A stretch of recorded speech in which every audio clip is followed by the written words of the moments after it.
ሰላም እግዚአብሔር ይብዛላችሁ የተከበራችሁ በዚህ የምትገኙ ሁላችሁም ሰላም ብያለሁ። ኡስታዝ አቡ ሀይደር እንኳን ደህና መጣህ። መልካም በጣም እናመሰግናለን አክብረህን እዚህም በመገኘት። መልካም ማፍረሻውን ከማቅረብ በፊት አካሂድሽ ስህተት መሆኑን ልነግርሽ ፈልጋለሁ። እሺ ሌላኛው ልጨምር የምፈልገው ነገር ምንድነው ቁርአንን በመጽሐፍ ቅዱስ አትዳኙ ምናምን ስትል ነበረ እና ታዲያ ቁርአንን ልታቀራይ ነው እንዴ? የተገናኘነው እኮ ቁርአን ልታቀራይ ሳይሆን በንጽጽር መልኩ ልንወያይ ነው። አንድ ይሄ ነው። ማስረጃ ጠይቀሽኛል። ከቅዱስ ቁርአን ማስረጃ ሰጥቼሻለሁ። አላህ ምንም ነው ብሎ ማመን ያንተ እምነት ነው። በመረጃ ደግሞ ሌሎችን ለማሳመን የምታደርገው ጥረት ሌላ ጉዳይ ነው። በመረጃ አስረዳኝ እያልኩ ነው እንጂ ቡድሂዝም የማይቀርቡትም ክርስትና ያ ሌላ ጉዳይ ነው። ምክንያቱም ህዝቦቹ ራሱ አንተ አምላክ ብለህ ያስከውን ስለሚቀድሙት ስለዚህ ይህንን ይመስላል። እኔ በማምንበት ነው ሀሳብክን የማፈርሰው። ከዛ ግን መረጃ ካለህ በመረጃ ነው እኔ ልታሳመነኝ የምትሞክረው። አይ ጥሩ ነው። እውቀትሽ እዚህ ደረጃ ከሆነ በቃ እዚህ ጋር ብናቆምስ። አላህን በእድሜ ይበልጡታል አይሁዶች። እንደዚህ አይነት የማህይም ቋንቋ ይቅርታ እህቴ ላስተናግድ ቦታዬና ደረጃዬም አይደለም። እውቀት ካለው ሰው ጋር ነው መወያየት የምፈልገው። ከአንቺ አይነቱ እውቀቱ እንደዚህ ከገነፈለበት ሰው ጋር ትንሽ ቦታዬም ደረጃዬም ስለማይፈቅድ እህታችን ቢጤሽን ከወዲሁ ብትፈልጊ ጥሩ ነው። ሰላም ሁኚ ብያለሁ። አንድ ሰው ራሱን አዋቂ አድርጎ ከቆለለ ሌሎቹን አይሰማም። ይሄ ግልጽ ነው። እኔ ደግሞ በመረጃ ልስማህ እውቀት ፈልጋለሁ እያልኩህ ነው። ያን ደግሞ የምታሳመነኝ አንተ ከኔ በልጠህ የምትገኘው መረጃ ሲኖርህ ነው። አንደርስታንድ አድርገኛል። መረጃ ሲኖርህ እና በይሁዳውያን ዘመን አላህ አለ እንዴ? እስቲል እስካሁን ያውቁታል እንዴ? ስለዚህ ያንን በመረጃ ብታሳመነኝ ደስ ይለኛል። ኡስታዝ አቡ ሀይደር እየጠበቁሽ ነው ያሉት ማለት ነው። እና ጥያቄሽን እስኪ አቀርብልኝ። ኦንላይን ላይ ከገባሽ ሪከርድ አድርጌ ቴሌግራም ላይም መታልኛለች ብሎ ነግሮኛል። ያኔ እነሱ ነግሮኛል። እስኪ አንቺ ደግሞ ጥያቄውን አቅርቢ። ሰላም እግዚአብሔር ይብዛላችሁ። እንደምናላችሁ ተወዳጆችን ያለው እግዚአብሔር የተመሰገነ ይሁን። እሺ እህቴ እንደምጽሽን ሰምቻለሁ። ለዚህ መልስ ልስጥ። ሌላም የቀዳቻለች ግን ከፍቻለሁ እንጂ አልሰማሁትኝም ማለት ነው። እኔ ከአቶ ሳዲቅ ጋራ ቀጠሮ ይዣለሁ ለአርብ ማለት ነው። በዛ ባርሱ ማለት ነው። እሱ እንዳለ ይሁን ተደዋውለን እናወራበታለን። ምክንያቱም እኔ እንደዚህ ሪከርድ መመላለስ ማዳመጥ አይመቸኝ። ገብቶሻል? ከዛ አንጻር ነው። ግን የግድ በዚህ መግባት አለብኝ ግሩፕ እስካስገባሽ ድረስ ማለት ነው። እና ያ ርዕሱ እንዳለው ያ ቶፒኩ እንዳለ ሆኖ አሁን ስለ ሰው ስነ ፍጥረት ማውራት ፈልጋለሁ ከአቶ ሳዲቅ ጋራ ካለ ማለት ነው። ሰውን ማንፈጠረው የሰው ልጅ ሃይማኖት ውስጥ ምንድነው በሚለው ላይ መወያየት እፈልጋለሁ ማለት ነው። በዚህ ላይ እሱ ራሱ ገብቶ እየተመላለስን ብንወያይ ደስ ይለኛል። ባጫጨረ ሪከርድ ማለት ነው። ሰላም እግዚአብሔር ይብዛላችሁ ተከበራችሁ እዚህ የምትገኙ ሁላችሁም ሰላም ብያለሁ። እንደምን አላችሁ? እግዚአብሔር የተመሰገነ ይሁን ለኔ። መልካም እንግዲህ ያው እዚህ ግሩፕ እንደገባሁ ያየሁት ቀን አካባቢ ነው። ኡስታዝ አቡ ሀይደር የሚል ነው። መልካም እሱም ያለ ይመስለኛል። እንዲሁም እህቶቻችን እዚህ ያቀላቀላችሁና ጥያቄያችሁ ምንድነው? ጥያቄ ነው አይደለ? ያው እህታችን ወደ እስልምና የገባችው እህታችን መረዳት የፈለገችው ነገር ያለ ይመስለኛል እንደ ጥያቄዋ። ምክንያቱም ሳትረዳውና ሳታውቀው ስለሆነ የሄደችው ያሰለማትም ኡስታዝ አቡ ሀይደር መሰለኝ። ስለዚህ በምን አይነት መልኩ ነው ያስረዳት ስለ ክርስትና የሚለውን ነው። ምክንያቱም ክርስትናን አስክደው ነው በማያውቁት መንገድ እየሄዱ ያሉት። ስለዚህ እርሱ ነው እዚህ ጋር ጥያቄ የሚጠይቀው። ምክንያቱም እኛ ክርስቲያኖች ነን፣ መልሱ እንመልሳለን። ክርስትና ሃይማኖት ልክ አይደለም፣ ይሄ ስህተት አለ ብሎ የሚያቀርበውን ጥያቄ ማቅረብ ይችላል። እኛ ደግሞ መልስ እንሰጣለን ማለት ነው። ምክንያቱም ልጅቷ የምትረዳው በዚህ አይነት መልኩ ስለሆነ ይመስለኛል። ዝም ብሎ የሆነ ሪከርድ ምናምን የላካችሁ ይመስለኛል። እዚህ ጋር ልንወያይ ነው የመጣ ነው እንጂ ተፎንቶ ነገር እንድትልኩ አልፈቅድም ማለት ነው። ሰላም አለይኩም ወራህመቱላህ። አላህ ሰላምና እዝነት ከእናንተ ጋር ይሁን። እንደምናችሁ እንደምናመሻችሁ። አሁን ገና ነው ከላይ ኦዲዮዎችን ሁሉ አዳምጫቸዋለሁ። አንደኛ የውይይት ሰዓት ብንወስን ከምን ሰዓት እስከ ምን ሰዓት የሚለውን ሁላችንም የሆነ የተወሰነ ሰዓት ወስነን ከዚህ እስከዚህ ሰዓት እንድንወያይ ቢደረግ ጥሩ ነው። ሁለተኛ ደግሞ በእህታችን በኩል ጥያቄ ሲቀርብ በወንድማችን በኩል ደግሞ ጠይቁኝ አይነት ይዘት ያለው ነው የቀረበው። እንዴት ነው ሁለቱን የምናስኬደው? ወይስ ተራ በተራ እንጠያየቅ ለማለት ነው? ይሄም ሐሳብ ቢገለጽ ጥሩ ነው። ከዛ በቃ ከተስማማን ሰዓት ወስነን በተመረጠው ቀንና ሰዓት እናንተም ትጠይቃላችሁ እኛም እንጠይቃለን፣ ወይ ደግሞ እንደተስማማ ነው ይሆናል ማለት ነው። መልካም እንኳን ደህና መጣህ አቶ ሳዲቅ። እኔ ከላይ ጥያቄ ያስቀምጫለሁ፣ በሱ ሐሳብ ላይ እንወያይበት። ምናልባት ከስራ ቦታ ስወጣ ዋይፋይ ሊዘጋብኝ ይችላል፣ ግን እስከዛው ሰዓት ልንወያይ እንችላለን እስከ 5 ሰዓት እግዚአብሔር እስከፈቀደ ድረስ። አሁን ያለሁበትን እንጂ ወደፊት አላቀምና ስለዚህ ባነሳሁት ሐሳብ ላይ የኔ ሐሳብ ስለቀደመ የወንድማችን ወደ ጎን ይቀመጥና በዛ ላይ እንወያይበት ማለት ነው። ለዛሬው ይሄን ይመስላል። ሰላም እግዚአብሔር ይብዛላችሁ። የተከበራችሁ በዚህ የምትገኙ ሁላችሁም ሰላም ብያለሁ። እሺ ኡስታዝ አቡ ሀይደር እንኳን ደህና መጣህ። መልካም በጣም እናመሰግናለን አክብረህን እዚህም በመገኘትህ በጣም አሪፍ። ቀደም ሲል ታችን ያቀረበችውን ጥያቄ አላየሁትም ነበረ። በነገራችን ላይ ይቅርታ ጠይቃለሁ። እሷ ጋር በመጀመሪያ የቀረበውን ጥያቄ ትወያዩበትና እየሰማነ በመቀጠል ጥያቄ ታቀርባለህ ማለት ነው። ምንም ችግር የለውም። መልካም። እኔ በነገራችን ላይ የታችንን ጥያቄ እንደዚህ አላየሁትም ነበረ። አንተ ነህ ያስታወስከኝ ከፍ ብዬ አየሁት ማለት ነው። መልካም እንግዲህ እሺ፣ ሁለት ጥያቄ ከላይ ጠይቀሻል። ስለ ሰው ስለ ስነ ፍጥረት ማውራት ፈልጋለሁ ብለሽ ሰውን ማን ፈጠረው፣ የሰውስ ሃይማኖት ምንድነው ብለሻል። እኔም ሰዓት ሳላረዝም አንቺ እንዳልሽው አጠር አድርጌ ምላሹን ሰጥሻለሁ። ሰውን ማን ፈጠረው? ፈጣሪ አምላካችን አላህ ፈጠረው። ቁርአን በሱረቱ ኒሳ ማነው ሱረቱል በቀራ ምዕራፍ 2 ቁጥር 21 ላይ ያ አዩሃ الناس اعبدوا ربكم الذي خلقكم ይላል። እናንተ ሰዎች ሆይ ያ እናንተን የፈጠራችሁ የሆነውን ጌታችሁን አላህን ተገዙ። ወለዚነ ሚን ቀብሊኩም እነዚያንም ከናንተ በፊት የነበሩትን የፈጠረውን ጌታችሁን ተገዙ ለዓለኩም ተተቁን እሱን ትፈሩና ትጠነቀቁ ዘንዳ ይለናል። እጅግ ብዙ ጥቅሶች አሉ። ሰውን ፈጣሪ አምላካችን አላህ ፈጠረው። ሃይማኖቱስ ምንድነው? እስልምና ነው። ቁርአን በምዕራፍ 3 ሱረቱ አሊ ኢምራን ቁጥር 19 ላይ ኢነ ዲነ ዒንደላሂ አልኢስላም አላህ ዘንድ ሃይማኖት እስልምና ብቻ ነው የሚለው። ስለዚህ አጠቃላይ ለነቢያቶቹም ሰዎችንም የፈጠረበት ቀጥተኛው ሃይማኖት እስልምና ነው። መልካም። አላህ ዘንድ ሃይማኖት ኢስላም ነው የሚለው ኢስላም ሙስሊሞችን ብቻ ነው የሚወክለው፣ ሌሎችን አይወክልም። ክርስቲያኖችን አይወክልም። እነ ቡድሂዝሞችን ቡድሃ የመሰረቱን ሃይማኖት አይወክልም። እነ ዙረስትሪዝም ወይ ዙረስተሪያን የሚባለው እነ ሀርታቢራፍ የመሰረቱትን አይወክልም። ስለዚህ ሌሎቹን አይወክልም። ለእናንተ ብቻ ነው ይሄ። ሌላኛው ከእናንተ በፊት ያሉትን የፈጠረ የሚለው በመጀመሪያ ከኛ በፊት የነበሩት የፈጠራቸው አምላክ ኤሎሂም እንደሆነ ሰብከውታል፣ ነቢያት ተናግረዋል፣ ጽፈውማል። አዲህ ነው። ስለዚህ እነሱ ፈጠሩን ያላሉት አካል ከኋላቸው መጥቶ ፈጠርኩ ቢል ይሄ ውድቅ ነገር ነው። አንድም እንትን መረጃ የለውም፣ ደሊል የለውም ማለት ነው። አንተ የምታምንበት እምነት እንዳለ ሆኖ ማለት ነው። ይሄን እንድታሳምርልኝ ፎከስ እንድታደርግልኝ እዚህ ላይ እወዳለሁ። ስለዚህ ይሄን ይመስላል። ለዚህስ ምን ማፍረሻ አለ? መልካም። ማፍረሻውን ከማቅረብ በፊት አካሂድሽ ስህተት መሆኑን ልነግርሽ ፈልጋለሁ። ማስረጃ ጠይቀሽኛል። ከቅዱስ ቁርአን ማስረጃ ሰጥቼሻለሁ። የተሰጠሽ ማስረጃና የተጠየቀው ጥያቄ አብሮ ካልሄደ አብሮ አይሄድም ብለሽ መመለስ ትችያለሽ፣ ወይም ደግመሽ መጠየቅ። ልክ አይደለም ብለሽ ማረማት ሺም አንደኛ ጠያቂ ነሽና፣ ሁለተኛ ደግሞ ያረምሽበት መንገድ ነው ስህተቱ። ምንድነው? እሱም ወደ ባይብል ነው የገባሽው። ባይብል ቁርአንን ጀጅ ማድረግ አይችልም። ልክ ስለ እስልምና እንደጠየቅሽው ገና ስለ ባይብል አንቺ ሙቀቱ ካለሽ ትጠየቂያለሽ እኮ ይዛኔ። አሁን አካሄድሽ ባይብልን አይነካ ያድርገሽ እስልምና ላይ ያለውን አገላለጽ በባይብል ስትቃኘው ባይብል ውስጥ ኤሎሂም ብለው ስለሰበኩ ቁርአን ከኋላ መጥቶ አላህ ስላለ ተቀባይነት የለውም። በመጀመሪያ ደረጃ ባይብል በራሱ ማን ነው ተቀባይ ያደረገው? አሁን ወደ ክርክር እየገባን ነው ማለት ነው። አካሄድ ማለት እንደዛ አይደለም። ስለ እስልምና ጠይቀሽኛል። እስልምና ምን እንደሆነ ነግሬሻለሁ ከቁርአን። ወይ መልሱን ትክክል ነው ብለሽ መቀበል ነው፣ ካላሳመነሽ ወይ መተው ነው፣ ወይ ደግሞ ካልገባሽ ደግመሽ ነው የምትጠይቂው። የተመለሰውን መልስ በባይብል መነጽርማ የምናየው ከሆነ መጀመሪያውኑ ታዲያ እስልምና ላይ ለምን መጠየቅ አስፈለገሽ? እዛ ወደ ባይብል ዘለን አንገባም እንዴ?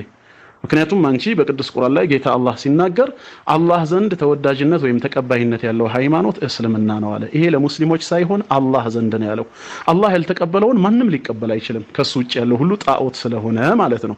ሁለተኛ እናንተንም ከናንተ በፊት የነበሩትንም ሲል አያት ቅድመ አያቶቻችንን ሁሉንም የፈጠረ ጌታ እሱ ነው። አንቺ ኤሎሂም ነው ብለሽ ወደ ባይብል ከገባሽማ ቁርአንን በባይብል ጀጅ ማድረግ ስለማይቻል ባይብልን ይዘሽ ከሆነ የምትከራከሪው ለጊዜው ቁርአኑን እናቆመውና በአንቺ ባይብል እንወያያ። ውይይት እኮ ትክክለኛ ትርጉም የሚኖረው ይሄ ነው። ለምሳሌ እኔ በሆን ከባይብል የጠየቅኩሽ አንቺ እንደ ባይብል ከመለስሽልኝ የመለስሽውን መልስ ወደ ቁርአን አምጥቼ በቁርአን መነጽር የማየው ከሆነስ እንዴት ነው የምንግባባው? አካሄድሽ ትክክል አይደለም። ባይብልም ቁርአንን ጀጅ ማድረግ አይችልም በመጀመሪያ ደረጃ። ስለዚህ ስለ እስልምና ስትጠይቂ ከእስልምናው አንግል መልስ ይመለስልሻል። ስለ ባይብል ደግሞ ከሆነ የምትጠየቂው ከባይብል አንግል ነው መልሱን የምትሰጪው እንጂ በቁርአን የተመለሰውን በባይብል መነጽር ልየው ማለት እንዴት ነው ሊሆን የሚችለው? ያ ስህተት ነው። ይሄን አካሄዱን መጀመሪያ እስቲ አስተካክዩ። መልካም ከእናንተ በፊት ያሉትን ሲል አያት ቅድመ አያቶቻችንን ነው ከሚለው ለያዝና አያት ቅድመ አያቶችህ ወይንም አያት ቅድመ አያቶቻችን ወይንም ቀደምት ነቢያትን በላቸው ከመጀመሪያው በረሽት በመጀመሪያ ብለህ ጀምረው ብቻ እንደፈለገህ አስበው። እነሱ አላህን አያውቁትም። ገብቶሃል? አላህ አይታወቅም በእነሱ ዘንድ። ይሄን ብለህ ምንድን ነው መልስህ?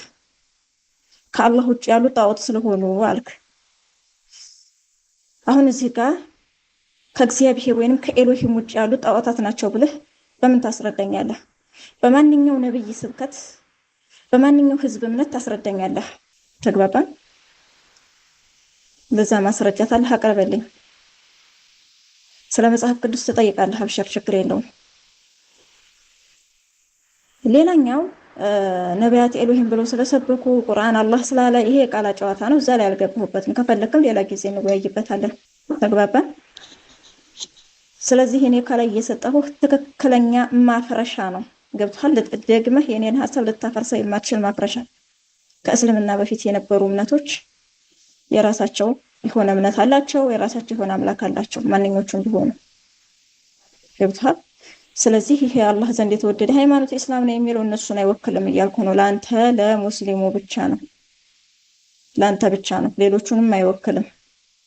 ሌሎች ከተባሉ ደግሞ ነቢያትንም ያጠቃልላል። ነቢያትም በለው ቀደምት አባቶችም ጻድቃንም ቅዱሳንም በለው አይወክላቸውም ነው። ለዛ ማፍረሻ ካለህ ባጭሩ። እህታችን በስሜት እየተናገርሽ ነው፣ በእውቀት እኮ እየተናገርሽ አይደለም። ጥያቄ መጠየቁን ትተሽ የተሰጠሽን ምላሽ እያረምሽ ነው። ብቃቱ ኖሮሽ ቢሆን ጥሩ ነው። ለምን እውቀት እንዳለው ሰው አትናገሪም? ከሌለሽ ደግሞ ዝም ብትይ እኮ ጥሩ ነው። አያት ቅድመ አያቶቻችሁ ማለት ነው ብለሃል። እሺ የፈለከውን በለው፣ ነቢያትም በለው። አያት ቅድመ አያቶችህ አላህን አያውቁትም እያልሽኝ ነው። አንቺ ነሽ የምትነግሪኝ በእነሱ ቦታ ሆነሽ? እንዴት ነው አሁን ስሜታዊ የሆንሽ አልመሰለሽም ለራስሽ? አላህ እኮ ነቢያት ሁሉ ሲሰብኩት የነበረ አምላክ ነው። ከእስልምና በፊት ብለሽ እስልምናን በነቢዩ መሐመድ የተጀመረ አታደርጊው። የነቢያት ሁሉ እምነት ነው። ክርስትና አይቀድመውም፣ አይሁዳዊነት አይቀድመውም፣ ቡድሂዝምነት አይቀድመውም። የነቢያቶች ሁሉ እምነት ነው ሃይማኖቱ። ስለዚህ እስልምናን ማንም አይቀድመውም። የሰው ተፈጥሮ ነው። ከአደም ዘመን ጀምሮም የነበረ ነው። ነቢያትም የሰበኩት አላህን ነው። ጥሩ ማፍረሻ ሰጠሁ፣ ልትመልሰው የማትችል አልሽኝ። ታዲያ በምን ታፈርሰዋለህ ብለሽ ለምን ጠየቅሽኝ? እኔ ያንቺን ማፍረስ ካልቻልኩ ጥያቄሽ ምንድን ነው? እና አሁን እዚህ ጋር ዝም ብለሽ በስሜታዊነት ያለ እውቀት እየተናገርሽ ነው። ይሄ ውይይት አይደለም። አሁንም ቢሆን ከላይ ያቀረብሽው ሁለት ጥያቄ አለ። በመጀመሪያ ደረጃ ሰውን ማን ፈጠረው አልሽ? ጌታ አላህ ፈጠረው ብዬ ባጭሩ መለስኩልሽ። አሁን ማፍረሻ እንድታመጪ ሳይሆን ይሄ ላንቺ መልስ መስሎ ካልተሰማሽ ደግመሽ መጠየቅ አለብሽ። እግዚአብሔር እንድልሽ ነው እንደምትፈልጊው? ምክንያቱም እኔ ሙስሊም ነኝ። የጠየቅሽኝ ስለ እስልምና ነው። ቁርአን ምን እንደሚል ነው የምነግርሽ። እግዚአብሔር ወይ ኤሎሂም ብዬ አልነግርሽም። ምክንያቱም ያ ባንቺ እምነት ውስጥ ያለ ነው። እሱ በተራው አንቺ ስትጠየቂ የምትመልሺው ነው። ሁለተኛ ሃይማኖት የቱ ነው ብለሽ ለጠየቅሽው እስልምና አልኩሽ። ነገር ግን ጥያቄ ብለሽ አልቀጠልሽም። የራስሽን ሐሳብ አሁንም ተራ የሆነ ማብራሪያ እየሰጠሽ ነው። ስለዚህ አሁንም ጊዜ ከመትፈጅብኝ ከነዚህ አይነት ተራ ሐሳብ ጋር እንዳልወርድ የጥያቄን አካሄድ ስርዓቱን ጠብቀሽ ያልገባሽን ደግመሽ ጠይቂ። አላህ የሁሉም ሰዎች ፈጣሪ ነው ለሚለው ከቁርአን ጥቅስ ሰጠሁሽ፣ አልቀበልም አልሽ። ከምን እንድሰጥሽ ታዲያ ትፈልጊያለሽ? ከባይብል ስጠኝ ከሆነ ባይብልን እኔ እንደማላምንበት ታውቂያለሽ፣ እንደማልመራበት። ሙስሊም ነው ብለሽ አምነሽ ከጠየቅሽኝ ከምንድን ነው ታዲያ መልስ የምሰጥሽ? ወይስ ከመጽሐፍ ቅዱስና ከቅዱስ ቁርአን ውጪ ሆነን በፍልስፍና እንድንወያይ ነው የምትፈልጊው? የውይይት አካሄዱ ገና አልገባሽም። አሁንም ተረጋጊና ጥያቄሽን በአግባቡ አቅርቢ እህቴ። የኔን ማፍረስ አትችልም እንዲህ የሚሉትን አንታያቸው፣ ለጊዜው አያስፈልጉም። እውቀት ካለሽ አሁንም ቀጥይ፣ ካልሆነ አንቺ ዳርሽን ያዥና ወዳጃችን ጋር መቀጠል እንችላለን። እሺ አቶ ሳዲቅ አትበሳጭ፣ ትንሽ በረድ በል። የእውቀት የለህም ምናምን ይሄ በቃላት ሰውን ለመስበር የምታደርጉት ነው። ይሄን ይቀይሳራ እስራኤል ቅዱስ ያህዌ ይመስገን። ሌላኛው ነገር አካሄድሽ ከላይም ስህተት ነው ብለሃል። ስህተት አይደለም። እኔ ፖይንቱ ላይ ነው የምረገው። እኔን የሚዘበዝበኝን ሰው አላዳመጥም። እስልምና አሁን ደግሞ ዘለህ ምን አልክ? የነቢያት ሃይማኖት ነው አልክ። የትኛው ነብይ ነው እስልምናን የሰበከው? አላህን የሰበከው? የትኛው ህዝብ ነው ያመነው? ካለይ እኮ ባጭሩ ጠይቄሃለሁ። ምንም መረጃ አላመጣህልኝም። አንደኛ እኔ ስሜታዊ አልሆንም። ይሄ ተፈጥሮዬ ነው። ማንም ስሜታዊ አያደርገኝም። ስሜታዊ የሆነ ምናምን መስሎ ከሆነ አይደለም በጭራሽ። ይሄ ነው። ሌላኛው አይሁዳዊነትም አይሁዶች እኮ አላህን በእድሜ ራሱ ይቀድሙታል ታውቃለህ አይደል? ስለዚህ ያንንም ሳትረሳ ብታወራ ደስ ይለኛል። አላህ ምንም ነው ብሎ ማመን ያንተ እምነት ነው። በመረጃ ደግሞ ሌሎችን ለማሳመን የምታደርገው ጥረት ሌላ ጉዳይ ነው። በመረጃ አስረዳኝ እያልኩ ነው እንጂ ነው ቡድሂዝም የማይቀርቡትም ክርስትና ያ ሌላ ጉዳይ ነው። ምክንያቱም ህዝቦቹ ራሱ አንተ አምላክ ብለህ ያስከውት ስለሚቀድሙት ተግባባን ስለሚቀድሙት ስለዚህ ይሄንን ይመስላል እኔ በማምንበት ነው ሐሳብከን ማፈርሰው ከዛ ግን መረጃ ካለ በመረጃ ነው እኔ ልታሳመነኝ የምትሞክረው እንጂ ዝም ብሎ የቃላ ጨዋታ አይደለም ይሄ የነቢያት ሁሉ እምነት ነው ስትል የማንኛው ነብይ የምን መሰው ነብይ የትኛው ነብይ ነው እምነቴ ነው ብሎ ለህዝቡ አላህን ያስተዋወቀው የቱ ለምን አላህ ከመሐመድ በፊት ስለማይታወቅ ማለት ነው በ610 ነብይ ነኝ ብሎ ከተነሳው ከመሐመድ bin አብዱላህ በፊት አላህ የሚባል አምላክ ስለማይታወቅ ይታወቃል ካልክ መረጃውን ስጠኝ ስለዚህ ይሄን ይመስላል አይ ጥሩ ነው ዕውቀትሽ እዚህ ደረጃ ከሆነ በቃ እዚህ ጋር ብናቆምስ አላህን በእድሜ ይበልጡታል አይሁዶች እንደዚህ አይነት የማህይም ቋንቋ ይቅርታ እህቴ ላስተናግድ ቦታዬና ደረጃዬም አይደለም ዕውቀት ካለው ሰው ጋር ነው መወያየት የምፈልገው ካንቺ አይነቱ ዕውቀቱ እንደዚህ ከገነፈለበት ሰው ጋር ትንሽ ቦታዬም ደረጃዬም ስለማይፈቅድ እህታችን ቢጤሽን ከወዲሁ ብትፈልጊ ጥሩ ነው ሰላም ሆኜ ብያለሁ እሺ እየተናገርኩ ያለሁትን በመረጃ ማፈረስ ካልቻልክ እንደዚህ አልችልም ማለት በግልጽ ብትነግረኝ ደስ ይለኛል የኔ ማወቅ አለማወቅ በሂደት የሚታይ ነገር ነው ስለዚህ አንድ ሰው ራሱን አዋቂ አድርጎ ከቆለለ ሌሎቹን አይሰማም ይሄ ግልጽ ነው እኔ ደግሞ በመረጃ ለስማህ ዕውቀት ፈልጋለሁ እያልኩ ነው ያን ደግሞ እኔ የምታሳመነኝ አንተ ከኔ በልጠህ የምትገኘው መረጃ ሲኖርህ ነው አንደርስታንድ አድርገኸኛል መረጃ ሲኖርህ እና በይሁዳውያን ዘመን አላህ አለ እንዴ እስቲ እስካሁን ያውቁታል እንዴ ስለዚህ ያንን በመረጃ ብታሳመነኝ ደስ ይለኛል አንተው በተናገርከው ላይ በመረጃ ስታሳምን ነው እኔ ላምንልህም ልቀበልም የምችለው ከላይ ጠቅልልዋለሁ መልስ ስታጣ የዕውቀት የለም ምናምን ችግር የለውም የኔ ዕውቀት በሽታ አይደለም በሽታም እግዚአብሔር ተፈቀደ ይላቀቃል እንኳን የዕውቀት ችግር ስለዚህ ይሄን ይመስላል ያው መልስ የለም በሚለው እንለፈው ማለት ነው እንደ እግዚአብሔር ፈቃድ ደግሞ በቀጠሯችን ቀን አርብ እግዚአብሔር ቢፈቅድ ተደውለን በዛኛው ሐሳብ እናወራበታለን ማለት ነው ስለዚህ መልስ አንድ ሰው መልስ ይፈልጋል መልስ ደግሞ የለም አንተ ጋር ካለ ቁጭ ብታደርግልኝ በጽሁፍም ቢሆን ደስ ይለኛል ብትገልጽልኝ ማለት ነው እንጂ ሆነ ሰውን ምናምን እንትን ለምበቃላ ሰብሮ ለማለፍ እኔ እንደዛ የሚያደርጉኝ ሰው አይደለም እግዚአብሔር ይመስገን ቢደበድቡኝ አልመለስም እንኳን በቃላ ጨዋታ ኦኬ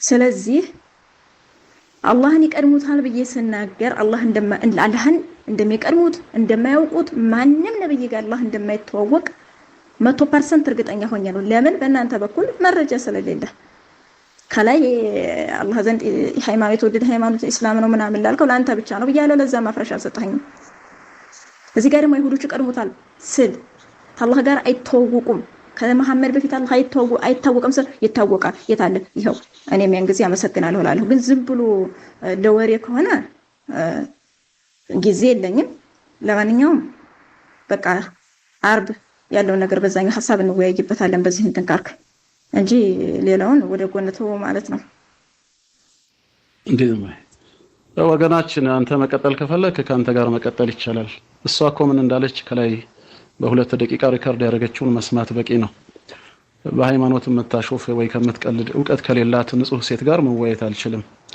መሐመድ የምትለው ምንድነው አላህና አይሁዶች በእድሜ ይበልጡታል እንደዚህ አይነት ተራ ከሆነ ሰው ጋር ለምንድነው መወያየው ጊዜን አላባክንም ስለዚህ ወዳጄ አንተ ብቃቱ አለኝ መወያየት ይችላልው ካልክ ካንተ ጋር መወያየት ይቻላል እሷ ምን እንዳለች ሪከርዱ ላይ አለ አንተ ማብራሪያ ለመስጠት አስፈልገ ጥያቄማ ያለው ሰው ከነብዩ መሐመድ በፊት አላህን የሰበከ ነብይ ካለ ማን እንደሆነ ልትሰጠኝ ትችላለህ ወይ ብሎ በስርዓት ይጠየቃል አይሁዶች አላህን በእድሜ ይበልጡታል እንደዚህ አይነት ተራ የሆነ ኦርቶዶክሳዊ ባህሪውን ለጊዜው እዛው ታስቀምጠው ከሷ ጋር መቀጠል አልችልም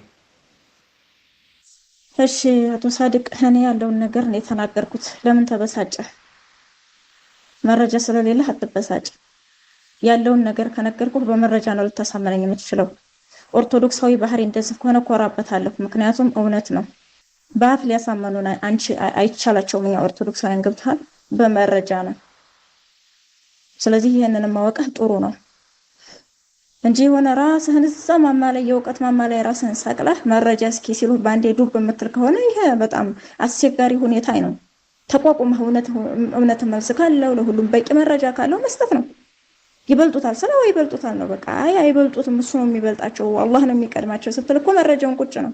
አንድ መረጃ እንኳን ሳታስገባ ዝም ብለህ ብታወራ የሚያዳምጥ ሰው የለም ማለት ነው። ለማንኛውም አርብ በቀጠርከኝ ሰዓት እንገናኝ ማለት ነው። እኔም ጨርሻለሁ። ሰላም ብያለሁ። በድጋሚ መጣሁ። ኡስታዝ አቡ ሀይደር እንግዲህ ያው የተከታተልኳችሁ ነበረ። ይገርማል። እኔም ማብራሪያ አልሰጠሁም። ምንድነው ያደረኩት? በተጠየቀውም ጥያቄ መሰረት መልሱን መመለስ። እሷ እኮ ይሄን ብትናገር መቼም ከናንተ በላይ ሆና አልደፈረችም አይደል እንዴ? ቤተክርስቲያንን ማን ደፍሯል? እግዚአብሔርን ማን ተናግሯል? በሚለው ደረጃ ብናየው ከባድ ነው። ያው ውሏችሁን ስለምንከታተል ስለምናውቅ ማለት ነው። ነገር ግን እሷ አልደፈረችም፣ ያለውን እውነታ ነው። ከዛ በፊት ነበረ የሚለውን ማስረጃ ካለ ዱቅ ማድረግ ነው። እኛም እንሰማለን እንከታተላለን ማለት ነው። አይሻልም? በዛ አይነት መልኩ ቀጥላችሁ መጨረሻችሁን ማሳመር ገብተዋል። ከነብዩ መሐመድ በፊት አላህ ይታወቃል የምትል አይነት ከሆነ ማስረጃህን ማስቀመጥ አይሻልም? በእንደዛ አይነት መልኩ ብትወያዩ ደስ ይላል። እሷም እኮ ማስረጃ አምጣልኝ ብቻ ነው ያለችው፣ ምንም አላለችም። ይሄ ወረድሽ ምናምን አይባልም። ያው ውሎህንና በክርስቲያኖች ላይ እንዴት አይነት ነገሮችን እንደምታደርስ እናውቃለን አይደለ? ሁሌም እንከታተላለን ምን አይነት ነገር እንደምትል የራስን ሃይማኖት በቃ ከዛ እንግዲህ ዓለም የፈጠረ አምላክ ነው ብለህ የምታወራለት አላህ አሁኑኑ ካልመሰከርክለት ከመሐመድ በፊት እንደዚህ ነው የሚለውን ማስረጃ እኮ ቁጭ አድርገው ነው ያለች። ከዛ እሷ ደግሞ ትገባለች በማስረጃ ማለት ነው። መልካም ወዳጄ፣ እኔም ከአንተ ውይይት ነበር ጠብቀ የነበረው፣ ግን ያው አንተም ትርጉም አልባ ንግግር እየተናገርክ ነው። ወገናችን የተናገረችውን ቃል ቀይረህም ለማስተካከል እየሞከርክ ነው። ጥያቄዋ አላህ የሚለው ነቢያት እንደሰበኩት ምን ማስረጃ አለህ ቢሆን ኖሮ ከላይ ሪከርዱ እኮ አለ፣ ሁሉም ያዳምጠዋል። እንደዛ ብትል ኖሮ በተመለሰላት ነበር። ነገር ግን ከመጠየቅ ይልቅ ለመመለስ ሞከረች። ያልተጠየቀችውን እንዲህ የሚለው እንዲህ አይደለም ልክ አይደለም እያለች ያልበቃ ብላት አላህ እኮ ከአይሁዶች እድሜ ያንሳል አለች። ስለ እድሜ አልተጠየቀችም ነበር፣ ስለ አይሁዶችም አልተጠየቀችም ነበር። እስልምና ከክርስትናም ከአይሁድም በፊት የነበረ ሃይማኖት ነው የተባለችው። ከዛ በፊት የነበረ ሃይማኖት ለመሆኑ ማስረጃ ብላ በሰላም ብትጠይቅ ባስረዳኋት ነበር። ያው ዘለፋዋም እንደ ምክር እናንተው ዘንድ ይታያል መሰለኝ። ውሏችሁን ምን እንደሆነ እናውቃለን ብለህ ሌላ ዓለም ውስጥ ገብተሃል። አንተ ምን እንደምታውቅ እሱ አይመለከተኝም። ነገር ግን አንተም እዚህ ግሩፕ ውስጥ ወይ ጥያቄ ልትጠይቅ ወይ ልትጠየቅ ነበር አሁንም የመጣኸው። ግን ያን ሁሉ ትተህ ምን እንደምትውሉ ምን እንደምታስተምሩ ዝባዝንኬ ውስጥ ገብተሃል ወዳጄ። አንተም እኔ ደረጃዬ እዚህ ቦታ ላይ መገኘት አይደለም ነው። ቢያንስ እማውቀውን ላስተምራችሁ ዝግጁ ነበርኩኝ። በአግባቡ አልጠየቃችሁም ወይ ለመጠየቅ ፍቃደኛ ሆናችሁ እስኪ ጠይቁንም አላላችሁ። ስለዚህ ያለው አማራጭ ምንድነው? በሰላም መለያየቱ ነው። አምላኬማ ከነብዩ መሐመድ በፊት ከአዳም ዘመን ጀምሮ ስሙ አላህ ተብሎ እንደሚጠራ ብዙ ማስረጃዎችን ልሰጥ እችላለሁ። ችግራችሁ ግን ምንድነው? ስለ እስልምና ተጠይቁና ከእስልምና ሲመለስላችሁ ከሌላ ነው የምትፈልጉት። ያ ሌላ ምንድነው ነው? ሁሉም ሰው ከተማረው ከሃይማኖቱ ከተረዳው ነው የሚጠቅሰው። ስለ ክርስትና ስጠይቅህ ከእስልምና መልስ አትሰጠኝም። ስለ እስልምና ከጠየቀኝ ካንተ ክርስትና አይደለም መልስ መመልስልህ ከራሴው ተነስቼ ነው። ካሳመነህ ትቀበለዋለህ፣ ካልሆነ ትተዋለህ። ካልተገናኘልህ መልስና ጥያቄው ደግመህ የኔ ጥያቄ ያ አይደለም ይሄ ነው ብለህ ጥያቄ ብቻ ታቀርባለህ። በተሰጠህ ምላሽ ላይ ተነስተህ ምላሹን አርማለሁ ይሄ እንዲህ ነው እንዲህ አይባልም ማለት ምን ማለት ነው? በዛ ላይ ዘለፋ። ስለዚህ ዘለፋ ውስጥ የገባችሁት እናንተው ናችሁ። ለመዝለፍ ቤተክርስቲያን እግዚአብሔር ከምትለው በላይ ስለ እስልምና በየግሩፖቻችሁ ምን እንደምትሉ የማናውቅ መስሎ ነው። እኛ እኮ አይደለንም በስድብና በስዕል የታወቀ ብለው ሌሎቹ እንኳን የራሳችሁ ወዳጆች አይደል የሚተቿችሁ። ግን አንተ ይሄንን ሐሳብ እዚህ ግሩፕ ውስጥ ማምጣት ለምን ፈለክ? ስለዚህ አሁን አጠቃላይ የውይይት አይደለም አላማችሁ፣ ወይ ደግሞ ስትበስሉ ውይይት ማለት ምን ማለት እንደሆነ በእውቀት ስትዘጋጁ ነው። ከእንደዚህ አይነት ሰው ጋር ጊዜ ማባከን ለኔ አሁንም አይመጠነኝም ነው ወዳጄ። እሺ ሌላኛው ልጨምር የምፈልገው ነገር ምንድነው? ቁርአንን በመጽሐፍ ቅዱስ አትዳኘው ምናምን ስትል ነበረ እና ታዲያ ቁርአን ልታቀራይ ነው እንዴ? የተገናኘነው እኮ ቁርአን ልታቀራይ ሳይሆን በንጽጽር መልኩ ልንወያየ ነው። አንድ ይሄ ነው። ሁለተኛው ደግሞ ስህተትህ ምንድነው? እንዲህ ቢሆን የጠየቀችው እንዲህ እንመልስላት ነበር። ነገሮች አንተ እንደፈለካቸው ላይ መጡ ይችላሉ። ዋናው እስልምና መልስ ካለው አንተ መላሽ ሆነህ መገኘት ብቻ ነው። ተግባባን? በአንድም በሌላም አንተ መመለስ አበቃ። መልስ ካለህ መመለስ ነው እንጂ መልስ ስለሌለ ጥያቄውን ለመሸሽ ሆነ በቃ እኔ መጥነኝ ምናምን። አንተ ሰው ነህ ማንም አይደለም፣ ሰው ነህ። ሁላችንም ደግሞ በሰውነት ደረጃ አንድ ነን። የምንለያይበት ሁኔታ እንዳለ ሆኖ ማለት ነው። ስለዚህ ይሄ የማያስኬድህ ነገር ነው። እንዲህ ብትጠይቅ እንዲህ መልስ የለኝም ብለህ በቃ ስለዚህ መልስ የለኝም ካልክ የለኝም ነው፣ በቃ የለኝም ነው። ምንም የሚያስሻሽቅ ነገር የለውም እኮ እንጂ እንዲህ ብትጠይቅ እኮ እንዲህ መልስላ ነበር። ስርዓት ያለው ሂደት ያለው ጥያቄ ጠይቄያለሁ። መልሱንም በሂደት ይቀርና አንዷን እንኳን ልትደፍረው ወይንም ልትመልሰው አልቻልክም። ለምን? መልስ ስለሌለ እንጂ ሆነ እንዲህ አልነበረም እንዲህ ነበር የሚሉ ነገሮች የማያስኬዱ ነገሮች ናቸው ማለት ነው። ተራ ወሬዎች ናቸው እነዚህ። ጥያቄ እስከመጣብህ ድረስ እስልምና መልስ ካለው ጥያቄውን በመልስ ነው መመከት ያለብህ እንጂ በአንተ ከታሪክ አይደለም። በዚህ ሁሉ ጨምረ የምፈልገው ነገር ሰላም ብያለሁ። በድጋሚ መጣሁ። መልካም ኡስታዝ፣ ይኸውልህ አሁን ወደ እንደዚህ አይነት እሰጥ አገባ ውስጥ ልገባ አልነበረም የመጣሁትም። እህታችን አንዲት እህታችን አለች። እሷም በጠየቀችው መሰረት ከወደ እናንተም ጥያቄ ሊኖር ይችላል፣ እሱን እንመለሳለን ብዬ ነው የገባሁት ማለት ነው። ለውይይት ነው አላማው፣ ውይይት ነው አላማ፣ ሌላ አይደለም። አንተ እንደምታስበው አይደለም። አስተያየት ነው የሰጠው ቀደም ብዬ ማለት ነው። አይ አልመልስላትም የምትል ከሆነ ደግሞ ይሄ ራስ መብት ነው። መልስ የለም የምትልም ከሆነ ይሄ ራስ መብት ነው፣ አንጋፋህም ማለት ነው። ጥያቄ አለኝ ብለሃል፣ ችግር የለውም። ነገር ግን ልጅቷም እህታችን ምን አለች? አልጨረስኩልህም፣ ስለዚህ በመረጃ አቅርብ፣ በመረጃ አምጣ ተብለህ ስትያዝ እናንተ ጋር የወረዳችሁ ወይም እንደዚህ ዝቅተኛ ቦታ መቀመጥ ምናምን የምትለውን ነገር መቼም ከፍታ የሚሰጠው እግዚአብሔር ነው፣ ዝቅታም የሚሰጠው እግዚአብሔር ነው። የፈጠረንም አንድ አምላክ ነው። ነገር ግን ሰው ልጅ ሰው ነው፣ እኩል ነው።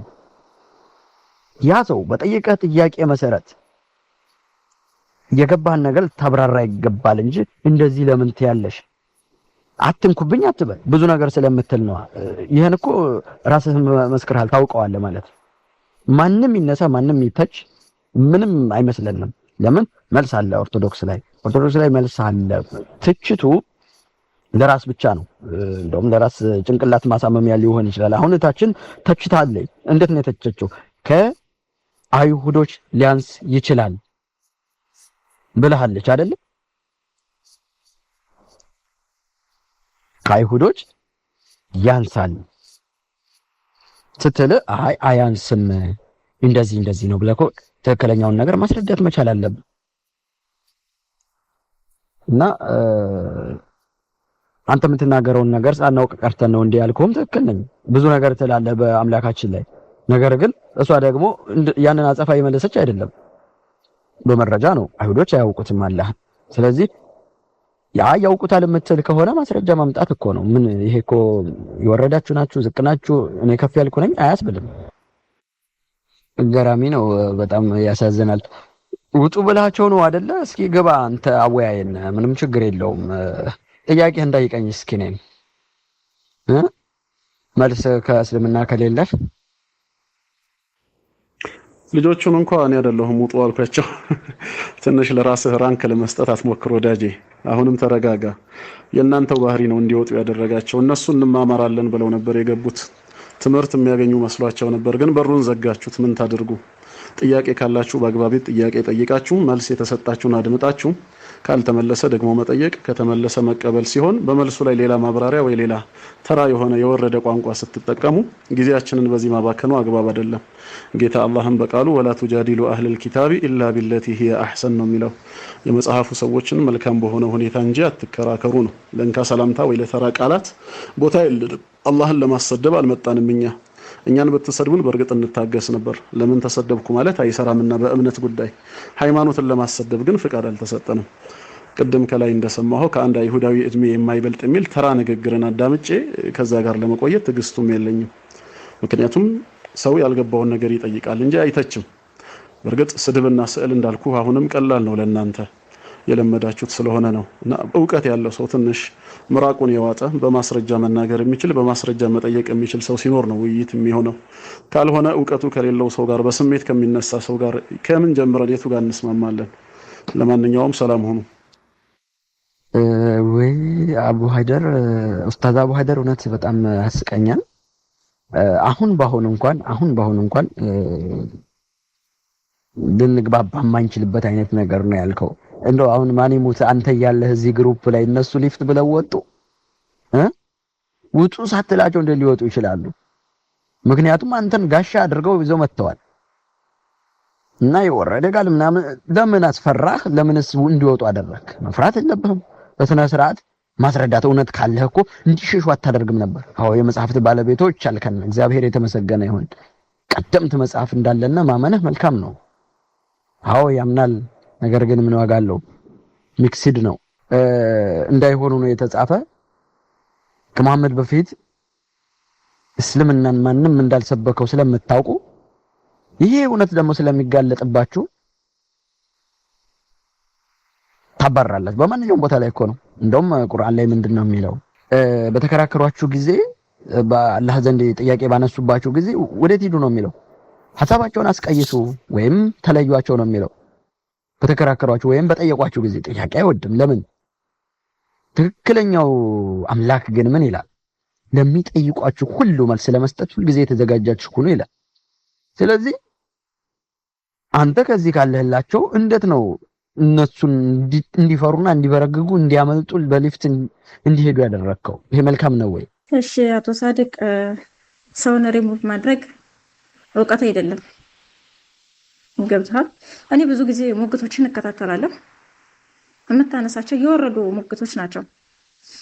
እኛ ክርስቲያኖች ደግሞ ካንተ በፊት አንተ የምታነሳውን ሐሳብ እና አሪዮስ እነ ሰባሊዮስ እነ አፖሎናሪዮስ እነ መቅዶኒዮስ ያነሷቸው ስለሆኑ በደንብ አድርገን ቆርጠመን በልተናቸዋል። ምክንያቱም ከነሱ ላይ እየቀዳችሁ ነው። ምንም አዲስ ነገር አታመጡም። ገብቷል አይደለም? ግን እስልምና ላይ መተን ጥያቄ ስንጠይቅ ይኸው ተዝህ ታረም ብለህ በልጠህ መቆጣት ነው እንጂ ዝም ብሎ በቃላት ብቻ መቆለል ማሳወቅ አይደለም። ክርስቲያን አይፈራም። በተጻፈልኝ ይመሰክራለሁ። የተጻፈልኝ ደግሞ እውነት ነው። ውሸትን የያዘ ግን ሁሌ እንደሸሸ እንደተሸማቀቀ ነው። ይሄን እንድታውቅልኝ ይፈልጋለሁ። እኔ እሳት ውስጥ ብትጨምረኝ አልፈራም። ገብቷል? ስለዚህ አንዳንድ ነገሮችን አሁን በግሩቡ ሪሙቭ ያደረከኝ ገና ሐሳብ እየሰጠሁኝ ነበረ። እኔ ስድብ አይወጣኝም። በነገራችን ላይ ያልሳደብ ከእውቀት ነፃ ማለት ተሳዳቢ ነው። እኔ ደግሞ አልተሳደብኩም። ገብቷል? ትክክለኛ ጥያቄ በእስልምና ላይ ሊመለስ የማይችል ጥያቄ ስትጠይቅ ይሄ መልስ የለውም። ለዚህ መልስ የሚሆን ነገር እኔ ጋር የለም። እኔ ጋር ያለው ቁርአንና እስልምና ብቻ ነው ካልክ ቀድሜ ነግሬሃለሁ እኮ ለአንተ ብቻ ነው። ሃይማኖት እስልምና አልከ፣ ቁርአን አልከ፣ ቅዱስ አልከ፣ ምን አልከ ያልተባለውን ለአንተ ብቻ ነው፣ ለአንተና ለመሰሎች ነው ብዬ ነግሬሃለሁ አይደል? እንዲያው ነግሬሃለሁ እኮ። ስለዚህ ለሁለተኛ ሌሎች ሊያወያዩህ የሚፈልጉ ስላሉ ከነሱ ጋራም ለመወያየት ፈቃደኛ ከሆንክ ብትፈቅድ ደስ ይለኛል። ለመሸሽ አትሞክር። ስለዚህ ለእውነት ቁም። ስትሰድበው፣ ስትገጠው፣ ስታንቋሽሸው፣ ስታበሻቅጠው የኖርከው አምላካችን ስትወገው የኖርከው አምላካችን አይንህ ሲያዩ ይመጣል። የወጉት ሁሉ ያውታል ተብሏል። የሰቀሉት አምላክ አይደለም ያሉት እንዳንተ የሰደቡት ክርስቶስን አምላክ አይደለም ብለህ የምትሳደበው ሌሎቹን ወደ ገሃነም ለማጥመድ እንደሆነ ዛሬ ያውቀነዋል። ስለዚህ መልካም የመጥመም ዘመን ይሆንልህ። ለእውነት ታዘዝ። እውነት ደግሞ ኢየሱስ ክርስቶስ ነው። እንዳጠፊ በጭራሽ እንዳጠፊ። እንደውም የእፎይን እጥፍ ነው ልትሆኝ የሚገባው ብዬ አስባለሁ። ለምን እፎይ ያው ጀግናችን ነው፣ ጎበዝ ነው። ፊት ለፊት ወጥቶ እንደዚህ እስልምናን ባዶን ያስቀረ ወንድማችን ነው። አንቺም ከሱ ጎን ቆመሽ እንደዛ እንድታደርጊ ከአንቺ ብዙ ነገር እንጠብቃለን። በርችልን እና በእውነቱ ክርስቶስ በክብር ያኑረን። እዚህ ስላገኘኋችሁ ሁላችሁም ደስ ብሎኛል። ያው እኔ ከ3 ዓመት በላይ ከነጽጽር ርቅ ያለውኝ እና በጸሎት እንተሳሰብ ለማለት ነው። ወንድሜ በርቱ፣ ጠንክሩ። የጉዟችን እስከ ኢየሩሳሌም እግዚአብሔር ይስጥል። አንቺ ውስጥ የሆነ ነገር በቃ አይቻለሁ፣ ተመልክቻለሁ። የተሰጠች ጸጋ አለ። ምንም ብታወሪ ያምራል፣ ይጣፍጣል እና ቁርአኑን በቃ ብትናደረግሽው አሰጣሽው በቃ እና እግዚአብሔር ይባርክሽ። የወለድሻቸው ልጆች ይባረኩ። እንደዚህ በእውቀት የሚያወራ ሰው እንዴት ደስ ይላል። ዝም ብዬ ነበር ሳዳምጥ የነበረው። በዚህ አጋጣሚ አበባ የተናገረችውን ነገር በደንብ ስሙት እሺ። ከውስጣቸው አዋህዱት። ከዛን ጠያቂ ትውልድ እንድትሆኑና የዘላለም ሕይወትን እንድታገኙ ነው፣ ሌላ አይደለም። እኔ አበባ እህታችን በጣም ደስ ብሎኛል። በእውነት በሚጣፍጥ አንደበት እንደዚህ አድርገሽ ፍትፍት አድርገሽ እና እንድጠፊብን አንፈልግም። አንቺ መጥፋት ሳይሆን እንደው በኑሮም ራሱ እንደው በስራ ምክንያት ራሱ የምትቸገር ከሆነ ከጎኗ ቆመን በደንብ አድርጋ የምትሰራበትን መንገድ ማመቻቸት ነው። አለንልሽ ከጎንሽ። እግዚአብሔር ይመስገን። አባቶቻችን አምላክ ያርግ። እግዚአብሔር ይመስገን። አብዱ ማይከሳር ምርጥ ርዕስ ነው የተነሳው። ገና እየገባሁ እየወረድኩ ነው ገና እንደወህይ ምንድነው መሰላችሁ አላህና መልእክተኛው ነገርን በፈረዱ ጊዜ ሲል ላሽ በለው አላህ በነብዩ ላይ ይጸልያል። ኢነላህ ወመላኢከቲሂ ይሰሉነ ዐለን ነቢይ ሲባል የአላህና መላኢከቱ የሱ መላእክቶች ይሰሉነ ዐለን ነቢይ በነብዩ ላይ ይጸልያሉ ሲባል ይጸልያሉ ሳይሆን እዝነት ረህመት ያወርዳሉ። ጸሎት ዱዓ ነው። አይቆይ ማይክ ሰር ብያለሁ እኔ ንግግር አንድ ጊዜ ነው። ማይክ ሰር ርዕስ ሻመት አላወራም እኮ በሱ ጉዳይ መከራከር ከፈለክ አመሬድ ያለበለዚያ ግን ቆይ አንድ ጊዜ ይጸልያሉ ሲባል ኢብን ከሲር እንደውም ምን ይላል ሱራ 33:56 የወረደበት ምክንያት ሲተነት ነው። በነገራችን ላይ ፎሎ አድርጓት፣ ሁላችሁም በደንብ ትጠቀሙባታላችሁ። አረበኛ ምናምን ትችላለች። ፎሎ አድርጓት ሁላችሁም ማለት ነው። አረበኛ እንኳን አልችልም ተይው። እና ኢብን ከሲር ምን ይላል የእስራኤል ልጆች ሙሴን ጌታ ይጸልያሉ ብለው ጠየቁት ይላል። አላህና መላእክቱ በነብዩ ላይ ይጸልያሉ የሚለውን ሲፈስር ማለት ነው። ከዛ ጠየቁት። ከዛ ጌታው ጠራውና ጌታ ይጸልያል ብለው ጠየቁ ሆይ ይለዋል ሙሴን። ነአም ጠይቀውኛል ምን ልበላቸው ይለዋል ሙሴ አላህን። አላህው እኔና መላእክቶቼ በነቢያቶችና በመልእክተኞች ላይ እንጸልያለን ይለዋል። ከዛ ይቺ 33:56 ወረደች። ኢብን ከሲር ነው ያለ። ኢብን ከሲር አለ አበባ ወይንም ሰንባዲ አይደለም ያን ያለ። ጥሩ ነው ያ አላህንና መልእክተኛውን ታዘዙ እሱንም ላሽ በለው። ነገር ግን ሊቃውንትና መነኮሳት ላይ ምን ችግር መጣ? 9:30 ይመስለኛል ሊቃውንትና መነኮሳትን ኦኬ ኮኔክሽን አንድ ጊዜ እሰማለሁ ግን ትሰማያለሽ? ኮኔክሽን ችግር አለ እኔ ጋር ብቻ አንድ ደቂቃ ላውራና ላቆም መሰለኝ ሳያቆመኝ እሱ እና ሱራ 9 ላይ ቀጥታ ስትመለከቱ ወርዱን ሱራ 9 ቁጥር 30 ላይ አይሚን ቁጥር 31 ላይ አተخذ اخبارهم ورهبانهم ወሩህባነሁም አርባበ ሚን ዱኒላሂ ወልመሲህ ኢብነ መርየም ከአላህና ከመሲሁ ከመርየም ልጅ ሌላ ሊቃውንትና መነኮሳትን አርባበን ተخذ ያዙ አርባበን ጌቶች አድርገው ያዙ ይላል። መሐመድ ተጠይቆ ነበር አይሁዶችም እኛ ሊቃውንትን እንናለን ብለውት ነበር። ነገር ግን የመለሰው መልስ ምንድነው ሲባል ኦኬ ኮኔክሽን ቀያበራ አይ እናንተ ይሄን ስሩ ሲሏችሁ እሺ ትላላችሁ፣ ይሄንን ተው ሲሏችሁ እምቢ ትላላችሁ ይላል ማለት ነው መሐመድ። ነገር ግን ቅድም እንዳልኳችሁ አላህና መልእክተኛውን መታዘዝ ከአላህ እኩል ነው የሚታየው። እንደውም ካያችሁ መሐመድን ካላህ ሲያልቁት ነው የምናየው። ይሄ ደግሞ ምንም በቃ ዓለም ላይ ፀሐይ የሞቀው ሀገር ያወቀው ጉዳይ ነው። ነገር ግን የመርየም ልጅ አልመሲህ ኢሳ መሲሁ ካላህ ዘንድ ነው የመጣው። እንደው ኢንዲቴል ስለማንነቱ እንዝለለውና ምክንያቱም በጣም በጥልቀት መነጋገር የሚያስፈልገው ጉዳይ ስለሆነ ማለት ነው። መሲሁ ምን ይላል በሱራ 3 ቁጥር 49 ላይ እኔ ከጌታችሁ ዘንድ ወደ እናንተ በተአምር መጣሁ አለ። ከማዘንድ ከጌታችሁ ዘንድ አለ። መሲሁ ከየት ነው የመጣው ስንል ከጌታ ዘንድ ነው። ለምጻም ሊያነጻ በቤታቸው የሚያደልቧቸው ሊያሳውቃቸው የተከለከለውን ግማሹን በእነሱ ላይ ሊፈቅድ ሞትን ሊያነሳ ወዘተርፈ 3:49ን ተመልከቱ። ሱረቱል ኢምራን ቁጥር 49 ቁርአን 3:49 ማለት ነው። ከዛ ቁጥር 51 ላይ ይሄድና ይኸው መሲህ ምዕራፍ 3:49 ላይ የተናገረው ፐርሰን ቁጥር ቨርስ 51 ላይ ይሄድና ምን ይላል? ሱራ 3 ላይ ማለት ነው። 50 ላይ ይሄድና ከተውራትም ከኔ በፊት ያለውን ይላል። ከኦሪቱ ላይ ማለት ነው። ከተውራት ከኔ በፊት ያለውን ያረጋገጠው ተውራት ስለ መሲሁ ምን ብሏል ሲባል አምላክ ነው፣ ይወርዳል ይወለዳል ነው። አለቀ ነገሩ። እዚህ ጋር በቀጭን አማርኛ ያለውን ያረጋገጠው ሲሆን ተውራት ማንን ነው የሚጮኸው ከተባለ የተውራት ጩኸት መሲሁ ይመጣል ነው። ይሰማሃል? ያረጋገጠው ሲሆን የዚያንም በእናንተ ላይ እርም የተደረገውን ከፊል ለእናንተ ፈቅድ ዘንድ ይላል። መሲሁ ምን ብሏል? እኔ ሕግንና ነቢያትን ልፈጽም መጣሁ ብሏል።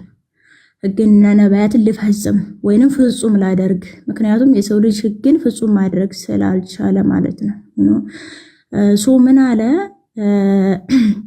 ከጌታችሁ በሆነ ታምር መጣሁላችሁ አለ። ወደ እናንተ መጣሁኝ። በምን? ከጌታችሁ በሆነ ታምር። ማን አለ? መሲሁ አለ። መሲሁ አለ። ሱራ 3 ቁጥር 50 ምን አለ? አላህንም ፍሩ ታዘዙኝም አለ። ፈተቁላህ ወአጢኡኒ፣ እኔን ታዘዙኝ አላህን ፍሩ አለ። መሲሁን መታዘዝ ይገባል እንደ ቁርአን ማለት ነው። መሲሁ በራሱ አንደበት ነው። በራሱ አንደበት ታዘዙኝ ብሏል። መሲሁ ተገዙኝ ያለበት ማየት ነው ምናምን ይላል። ታዘዙኝ ብሏል። እስኪ መጀመሪያ ታዘዙት። ከመሳደብ ከማበሻቀጥ ታዘዙኝ ብሏል። በጥቅሉ ምንድነው ሊቃውንትና መነኮሳትን ከአላህና ከመሲሁ ከመርየም ልጅ ሌላ ነው የሚለው ሚን ዱኒላሂ ወልመሲህ ኢብነ መርየም። መሲሁና አላህ አንድ ላይ ነው በዋዋውን አያያዥ ቃል የመጡት ማለት ነው። ወይንም በضم የመጡት አንድ ነገር ضم ذلك ከተባለ አጣበቀ ነው። አንድ ነገር አያያዘ ነው። ሁለት ቃላትን በአንድ ለማምጣት ዋውን ተጠቀማለ ማለት ነው። ምን አለ? ከአላህና ከመሲሁ ከመርየም ልጅ ሌላ ሊቃውንትና መነኮሳትን አሊሃት አይልም፣ አርባብ ነው የሚለው። አሊሃት ቢል እንደተረጎሙትኛ አማልክት ነበር የሚል ነገር ግን ምንድነው ያለው? ጌቶች ነው የሚለው። አርባብ ጌቶች አድርገው ያዙ ነው የሚለው ማለት ነው። በምንድነው የምንረዳው? ሙስሊሞች በትንሣኤ ቀን ስንመለከት ለምሳሌ መሲሁ አሁን የትንሣኤ ቀን ዕውቀት ነው ተብሏል። በሱራ 43 ላይ መስለኝ አሁን መሲሁ የትንሣኤ ቀን ዕውቀት ነው ተብሏል። ስለሚያውቃት ነው ዕውቀት የሆነው፣ ግልጽ ነው። ሙሐመድን ደግሞ ስንመለከት በትንሣኤ ቀን ሰዎች ሁሉ ከአደም እስከ ኢሳ ድረስ አማልደኝ እያሉ ይጠይቃሉ። እያንዳንዱን አካል አልችልም ይላል ሁሉም ማለት ነው። ከዛ በኋላ ወደ ሙሐመድ ይሄዳሉ። ከዛ ሲሄዱ እሱ ይሄዳል፣ አርሹ ስር ድፍት ይላል።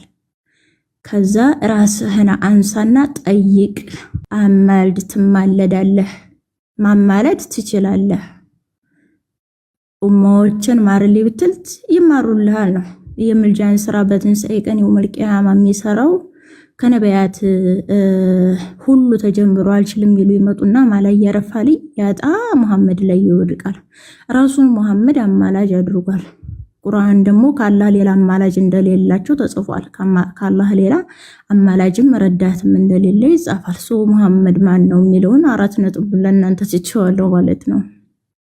ስለዚህ በጥቅሉኛ ሊቃውንቶችን አናመልካቸውም፣ መነኮሳትንም አናመልካቸውም። የት አግኝተን? ሲጀመር የመነኮሰ ሰው እኮ የዓለም ሞት ማለት ነው። ለዓለም የሞተ ነው። ለክርስቶስ ግን ዘላለማዊ ሕያው ነው። ምድረ በዳ ላይ ነው የሚኖረው። ቃሉን ራሱ የተረዱትኛ አይመስለኝም። መነኩስ የሚለው ነው።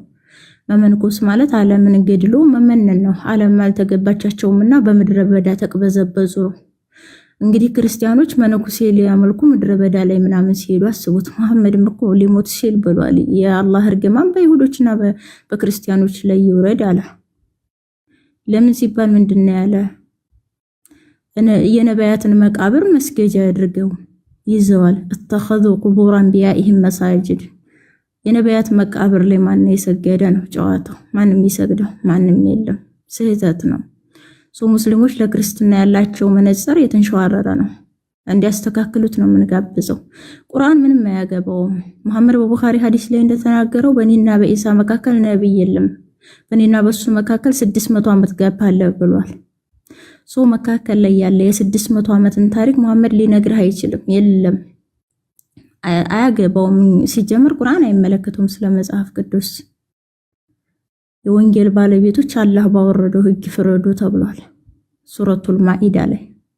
አላህ ባወረደው ህግ የማይፈርድ እነሱ አመፀኞች ናቸው። ወንጌሉ አለ፣ የወንጌል ባለቤቶች ደግሞ አሉ ማለት ነው። የኦሪትም ባለቤቶች የወንጌልም አሉ። ስለዚህ በጥቅሉ ምንድነው እነሱ እውነተኛውን ነገር ሊነግሩህ የሚችሉት ናቸው። ፈስአል الذين يقرؤون الكتاب من قبلك በሱረቱ ዩኑስ 94 ላይ በአንተ ላይ ባወረድነው ላይ በመጠራጠር ውስጥ ብትሆን ወይንም ጥርጥር ቢገባ ካንተ በፊት መጽሐፍ የሚያነቡትኝን ሰዎች ጠይቅ ተብሏል። እና ኢብን ከሲር ሲተረጉመው የመጽሐፉ ሰዎች እነማን ናቸው ይልና እኛ ነን የመጽሐፉ ሰዎች አይሁዶችና ክርስቲያኖች ናቸው ይላል። ግልጽ ነው። እኛ ነው መጠየቅ ያለበት እንጂ ከኋላ ከ600 ዓመት በኋላ እንደው ህሊና እኮ ይፈርዳል። ቁርአን እንዴት ነው ስለ መጽሐፍ ቅዱስ ሊያወራ የሚንጠራራው? መጽሐፍ ቅዱስ ባለበት በአባቱ ከተማ ልጅቱ ተቀማ እንዲሉ አበው አይችልም ነው። ህሊና ያለው ሰው ያመዛዝነዋል። ከ600 ዓመት በኋላ የመጣን ቁርአን ነው የምታምነው? ለዛውም እኮ መሐመድ ትክክል ይናገር። ምክንያቱም በምዕራፍ 298 ላይ በልብህ ላይ ያወርዱታል ነው የተባለው። በልቡ ላይ ነው ወረደው። ያን ነገር ወርድ ባይወርድ አስተላልፎታል። ሁሉንም አስተላልፎ ነው የሞተው መሐመድ ወይስ ዋሽቶ ነው ወይስ ቀንሶ ነው? ምክንያቱም እኛ ላይ ያላልነውን ቢቀጣጠፉ ወይንም ቢጨምር የልቡን ስር በኃይል በያዝ ነውና በቆረጥ ነው ብሏል። አላህ በገድል ነው ብሏል። የልብ ስር ተያዘ ማለት ሞተ ነው።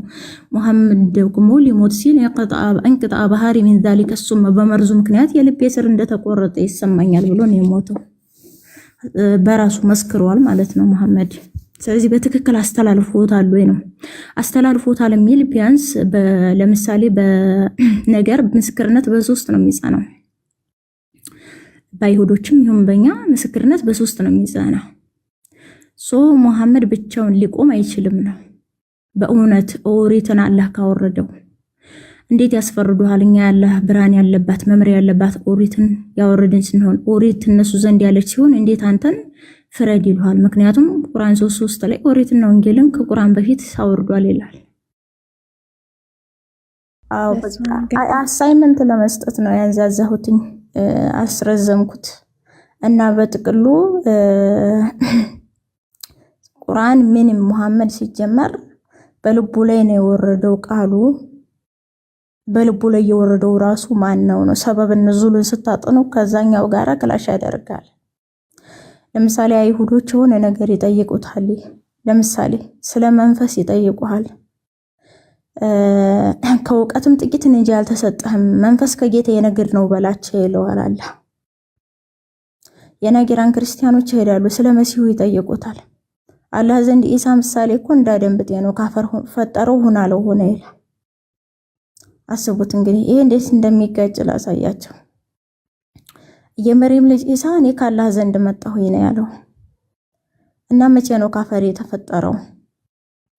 ኢብን የሰው ልጅ በይሁንታ ቃል ተፈጥሯል ወይ? አልተፈጠረም። ራሱ አላህ ኢብሊስን በሁለት እጆች የለፈጠርኩት ሰው ከመስገድ ምን ከለከለህ? ኮራህ ወይስ ከተቤተኞችን ይለው አልሰግድም። خلقتني من نار وخلقته من طين እሱን ከጭቃ እኔን ከሳት ስለፈጠርከኝ አልሰግድም ይለው አለኝ አላህ።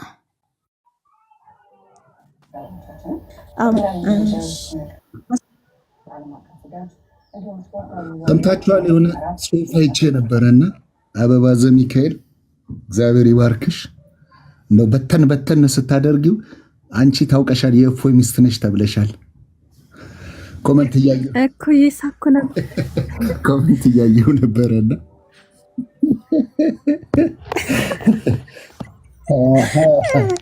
ከነሱ ራሱ ተመሰከረልሽ አበባ። የምር እኔ በጣም እንደምንባት እህቴ ናት። በጣም ወዳት ነው። በተደችው እኮ ፎሎ ያላደረጋችሁ ሰዎች ፎሎ አድርጓት። ቁርአኑን በተነችው እንደ አምጥተሽ ታሰጪዋለሽ። ምን ነካሽ? ወይስ ተቋርጧል? ተቋርጠሽ ነበር። አንዳንድ ኮመንቶች አስቀው ነው አበባ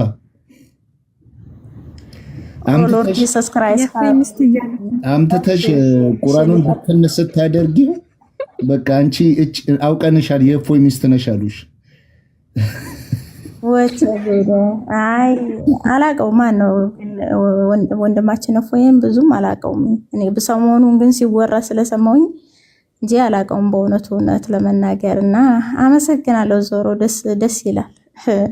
እንግዲህ ያው ሴት ልጅ ሁለት አታገባ በሚለው እናሳረገው እና ምንድነው መሐመድ በልቡ ላይ ነው የወረደው ቁርአን በለውሁል መህፉዝ ወይንም በሰማይ ሰሌዳ ላይ ተጽፏል። የተጻፈ ነገር ነው። ነገር ግን መሐመድ ሰዎች ሆነ ጥያቄ ሲጠይቁትኝ ጥያቄው ምርምር የሚሻው ከሆነ ቆየት ይላል። እንደየሁኔታህ ነው የሚመልስልህ። እውቀት ካለህ ይቆያል። ለምሳሌ ሱራ 3:59 ሲመልስ ጠይቀውታል። የናግራን ክርስቲያኒ ወኪል ምናምን ልከውት ጠይቀውታል። ፊት ለፊት ሄደው ማለት ነው።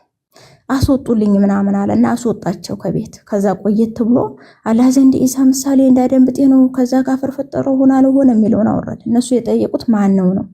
የአላህ ባሪያ ነው ትላለህ። ማን ነው እሱ? who is መሲህ ኢሳ ማን ነው እሱ ብለው ነው የጠየቁት። እሱ ግን አልመለሰም። ጥያቄው አባይ መልሱ ዱባይ ማለት ነው።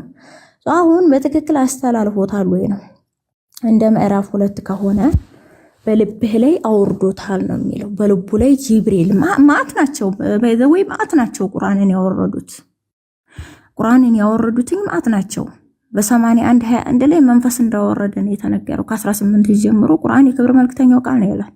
እንዲሁም በአርሹ ባለቤት ወይንም አርሹ ላይ ባለው ዘንድ ትእዛዙ ተሰሚ የሆነለት መላእክት አምላክን ያዙታል የሚል መቼም ክንፍ ያለው ሰው አይኖርም በፕላኔታችን ላይ መንፈስ ይላል እና ስለዚህ በጥቅሉ ቁርአን ምዕራፍ 2 ደግሞ 98 ላይ ጅብሪልን ነው በልብህ ላይ አውርዶታል። ጅብሪል ጠላት የሆነ ሰው በላቸው። እሱ ቁርአንን በቁጭት ይሙት ምናምን ብለው ጨማምረውታል። ኤኒዌይ እሱ ቁርአንን ከፋፍሎ አይሚን ምዕራፍ 2 ቁጥር 97 ላይ ማለት ነው 97 ላይ ለምእመናን መሪና በስራት ሲሆን ባላህ ፈቃድ በልብህ ላይ አውርዶታል ይላል። አውርዶታል ማንን?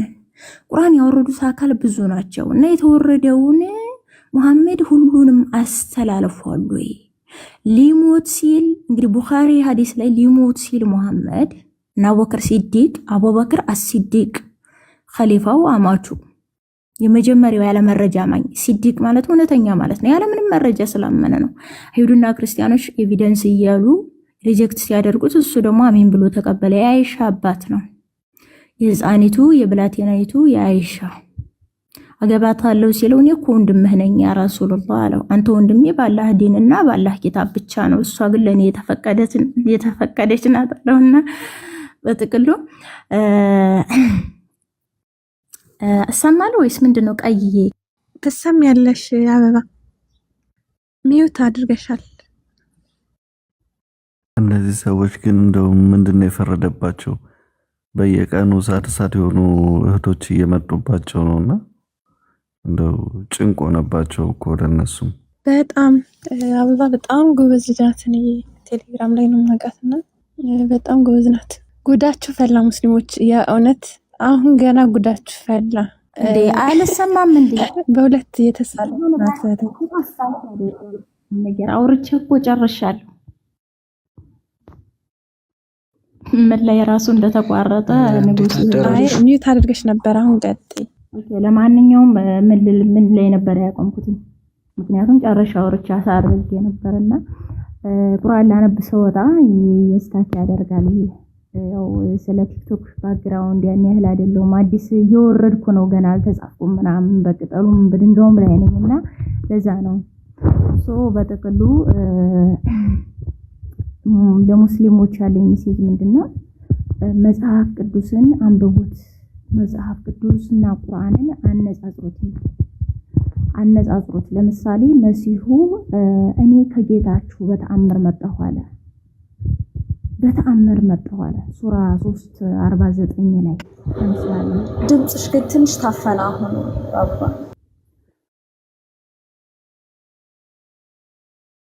አይ መሲሁ እኔ ከጌታችሁ ዘንድ በተአምር መጣሁ አለ። ተአምር ነው መሲሁ አወላለዱ ራሱ ተአምር ነው። እና እኔ ከጌታዬ በተአምር መጣሁ ተብሎ መቀየር ለምን አስፈለገ? ከጌታዬ ለምን ከጌታዬ አላለም? ይረብኩም ነው ያለው። ከጌታችሁ ዘንድ በተአምር መጣሁ አለ። ሙታንን አነሳለሁ፣ ወፍ እፈጥራለሁ ይላል። ኢብን ሞት ወፍን ከጭቃ እፈጥራለሁ፣ እተነፍስባታለሁ፣ ባላህ ፈቃድ ወፍ ሆና ትበራለች። እና መተንፈሱ ላይ መፍጠሩ ላይ ሙት ማንሳቱ ላይ ሰዎች የሚያደልቡትን መስጠቱ ላይ እርም የተደረገውን ከፊሉን መፍቀድና አለመፍቀድ ላይ ይህንን ሁሉ ኦቶሪቲ ኢሳ ነው የያዘው። ሁሉ አላህን የምታገኙት ወፍ ሆና ትበራለች የሚለው ነው። ይሄው ሙፈሲሮች የሌሊት ወፍ ናት የፈጠራት ትንሽ በራ ከአላህ ፍጥረት ትለይ ዘንድ ትንሽ በራ ሞተች ይላሉ። ኖ ማንም ሰው መፍጠር አይችልም። ትንቢተ ኢሳይያስ ምዕራፍ 48 ላይ እኔ እግዚአብሔር ነኝ ይላል። እኔ ያህዌ ክብሬን ለማንም አልሰጥም አለ አምላካችን። ክብሬን ለማንም አልሰጥም አለ። መፍጠር ደግሞ ትልቁ ክብሩ ነው። ሰው ዝጋ ሲፈጥር እናያለን። ስለዚህ ከጌታችሁ በጣም ተአምር ወደ እናንተ መጣሁ አለ። አላህን ፍሩ እኔን ታዘዙኝ አለ። 1924ን ስትመለከቱትኝ ፈናደሃ ሚን ታህቲሃ አላ ተህዘኒ ቀድ ጀአለ ረቡኪ ታህተኪ ሰሪያ ጀአለ ረቢኪ ታህተኪ ሰሪያ። የረቢ የሆነው ጌታ የሆነው ማን ነው? መርየም በዘንባባይቱ ስር ወልደው ስትጨነቅ ከበታቿ ጌታሽ ከበታችሽ ወንዝ አድርጎልሻል ሲል ጠራት ይላል። ጠራት ወይቃል ابن ሐናዳሃ ኢብን ከቲር ሲፈስር ልጇም ጠራት ይባላል ብሎ ፈስሯል። ልጇ ጌታ ነው ማለት ነው። ምንድነው የምታስተባብሉት? ጌታ ነው መሲሁ። የትንሣኤ ቀን ማወቂያ ነው አይደለ? ቁርአን ሱራ 43 መሰለኝ የትንሣኤ ቀን እውቀት ነው ይላል። መሲሁ እውቀት አለው ነው። እውቀት ሳይኖረው አንድ አካል እውቀት አይባልም። አምላክ ሳይሆን አንድ አካል እንዴት ነው አምላክ የሚባለው? መሲሁ የአላህ አንድ ፐርሰን ነው። ምዕራፍ 9:31 ይለናል። ከመሲሁ ከአላህና ከመሲሁ ከመርየም ልጅ ሌላ ነው የሚለው። ከአላህና ከማሌላ ከመሲሁ ሌላ። መሲሁ አላህ ወደ ራሱ ወስዶታል፣ ልኮታልም ወስዶታልም። ግልጽ ነው አይደል? ልኮታልኝም ወስዶታልኝም። ምዕራፍ 4 ቁጥር 158 ላይ አላህ ወደ ራሱ አነሳው፣ አሸናፊና ጥበበኛ ነው ይላል። ዘን መሲሁም አሸናፊና ጥበበኛ ነው ማለት ነው። በሌላ አማርኛ ስርዋጽና ቅሰጣ አይደለም። ግልጽ ነው። ቁርአን መርምሩ ሙስሊሞች። ለምን ማትመረምሩት? ጊዜው አብቅቷል። የመጨረሻው ሰዓት ላይ ነው ያለነው እኮ። ቁርአን ከመጽሐፍ ቅዱስ ቀፍሎ 40% ወይንም 50% የሚሆነው የቁርአን ቃል የመጽሐፍ ቅዱስ ቃል ነው። ከመጀመሪያው እስከ መጨረሻው ስለ መሲሁ፣ ስለ ሐዋርያት፣ ስለ ተለያዩ ነገሮች ቁርአን አንድና አንድ። ኦሪት ላይ አይን ስለ አይን፣ ጥርስ ስለ ጥርስ። እንዴ ይሄ ሁሉ ከንትን የተወሰደ ነው። ከመጽሐፍ ቅዱስ ላይ ያለ ነው። ከሰማይ መጣ ብለህ አታወራኝ። ከሰማይ መጣ አለ መጽሐፍ ቅዱስ ላይ አለ። ይብን የዘመን አቆጣጠር የቀን አቆጣጠር ራሱ ምዕራፍ 22:47 ላይ ጌታ ዘንድ አንዱ ቀን ከምትቆጥሩት 1000 ዓመት ነው ይላል። ሁለተኛ ጴጥሮስ 3:8 ላይ ያለው ቃል ማለት ነው። ለምን ማስተባበል አስፈለገ?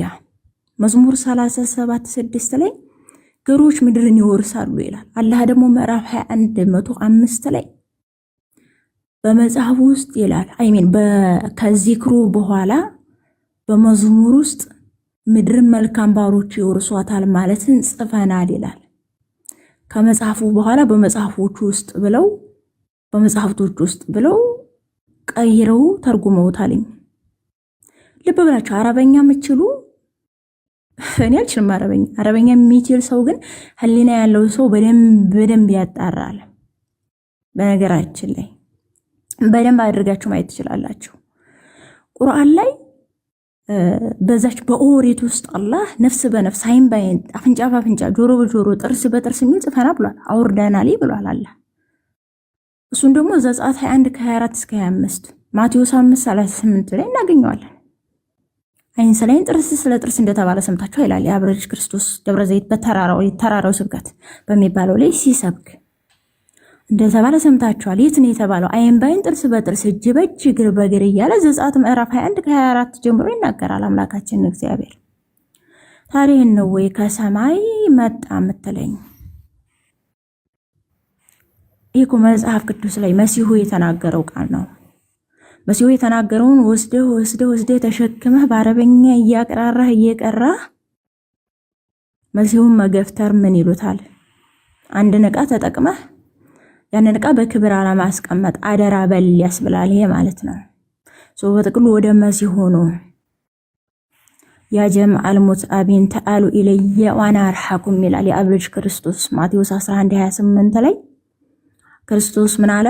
እናንተ ሸክማችሁ የከበዳችሁ ሆይ ወደ እኔ ኑ እኔ ያሳርፋችኋለሁኝ አለ።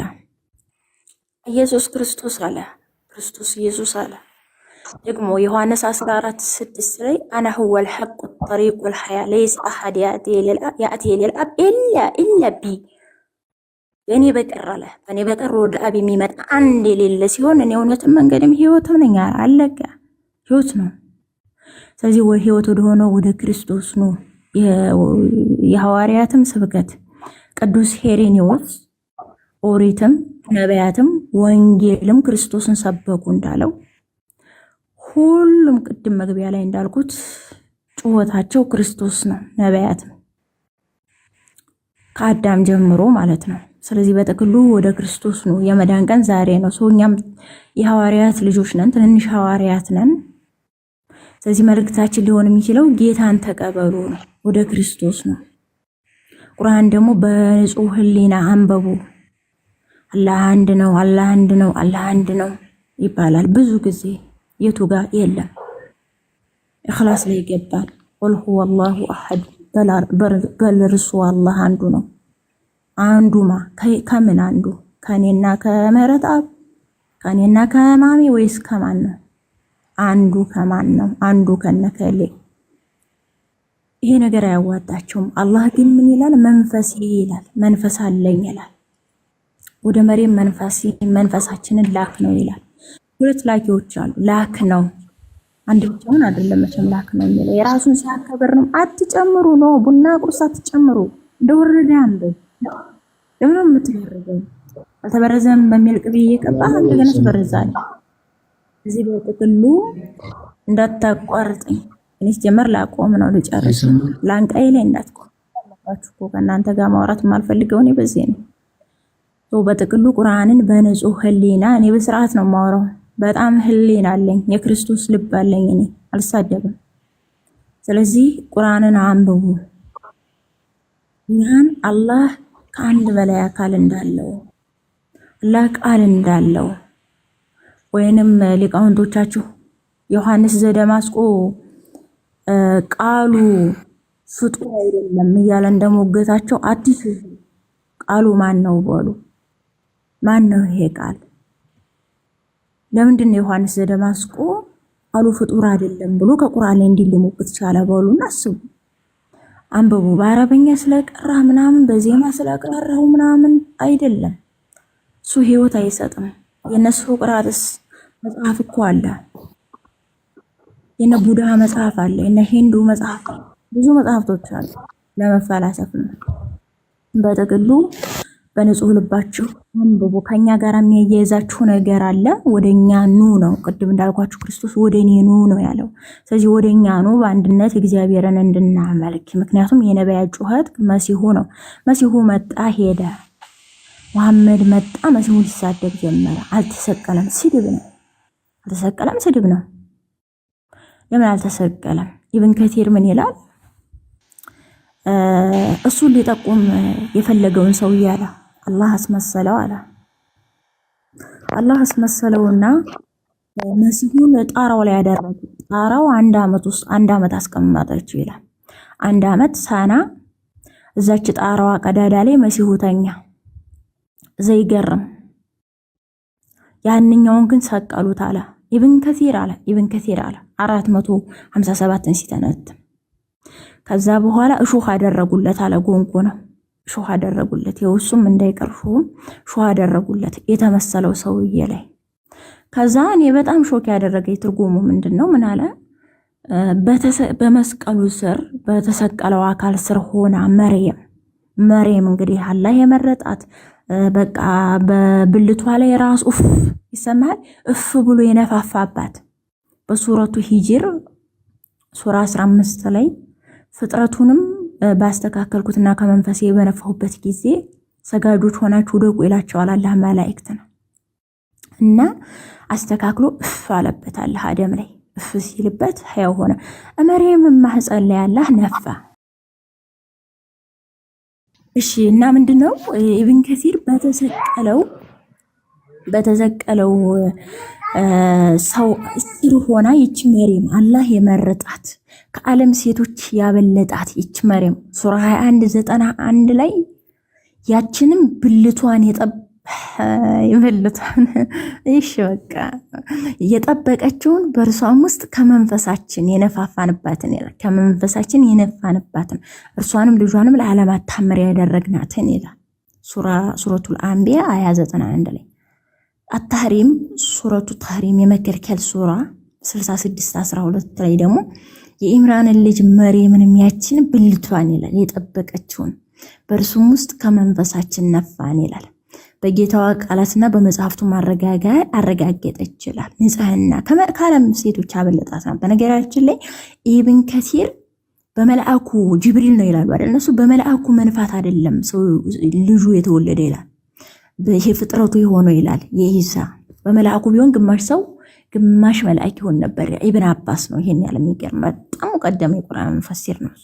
እና ይቺ መርየም ኢብን ከሲር ምን ይላል? የተሰቀለው ስር ሆና ስታለቅስ ልጇ ጠራት ይባላል ብሎ ፈሰረ።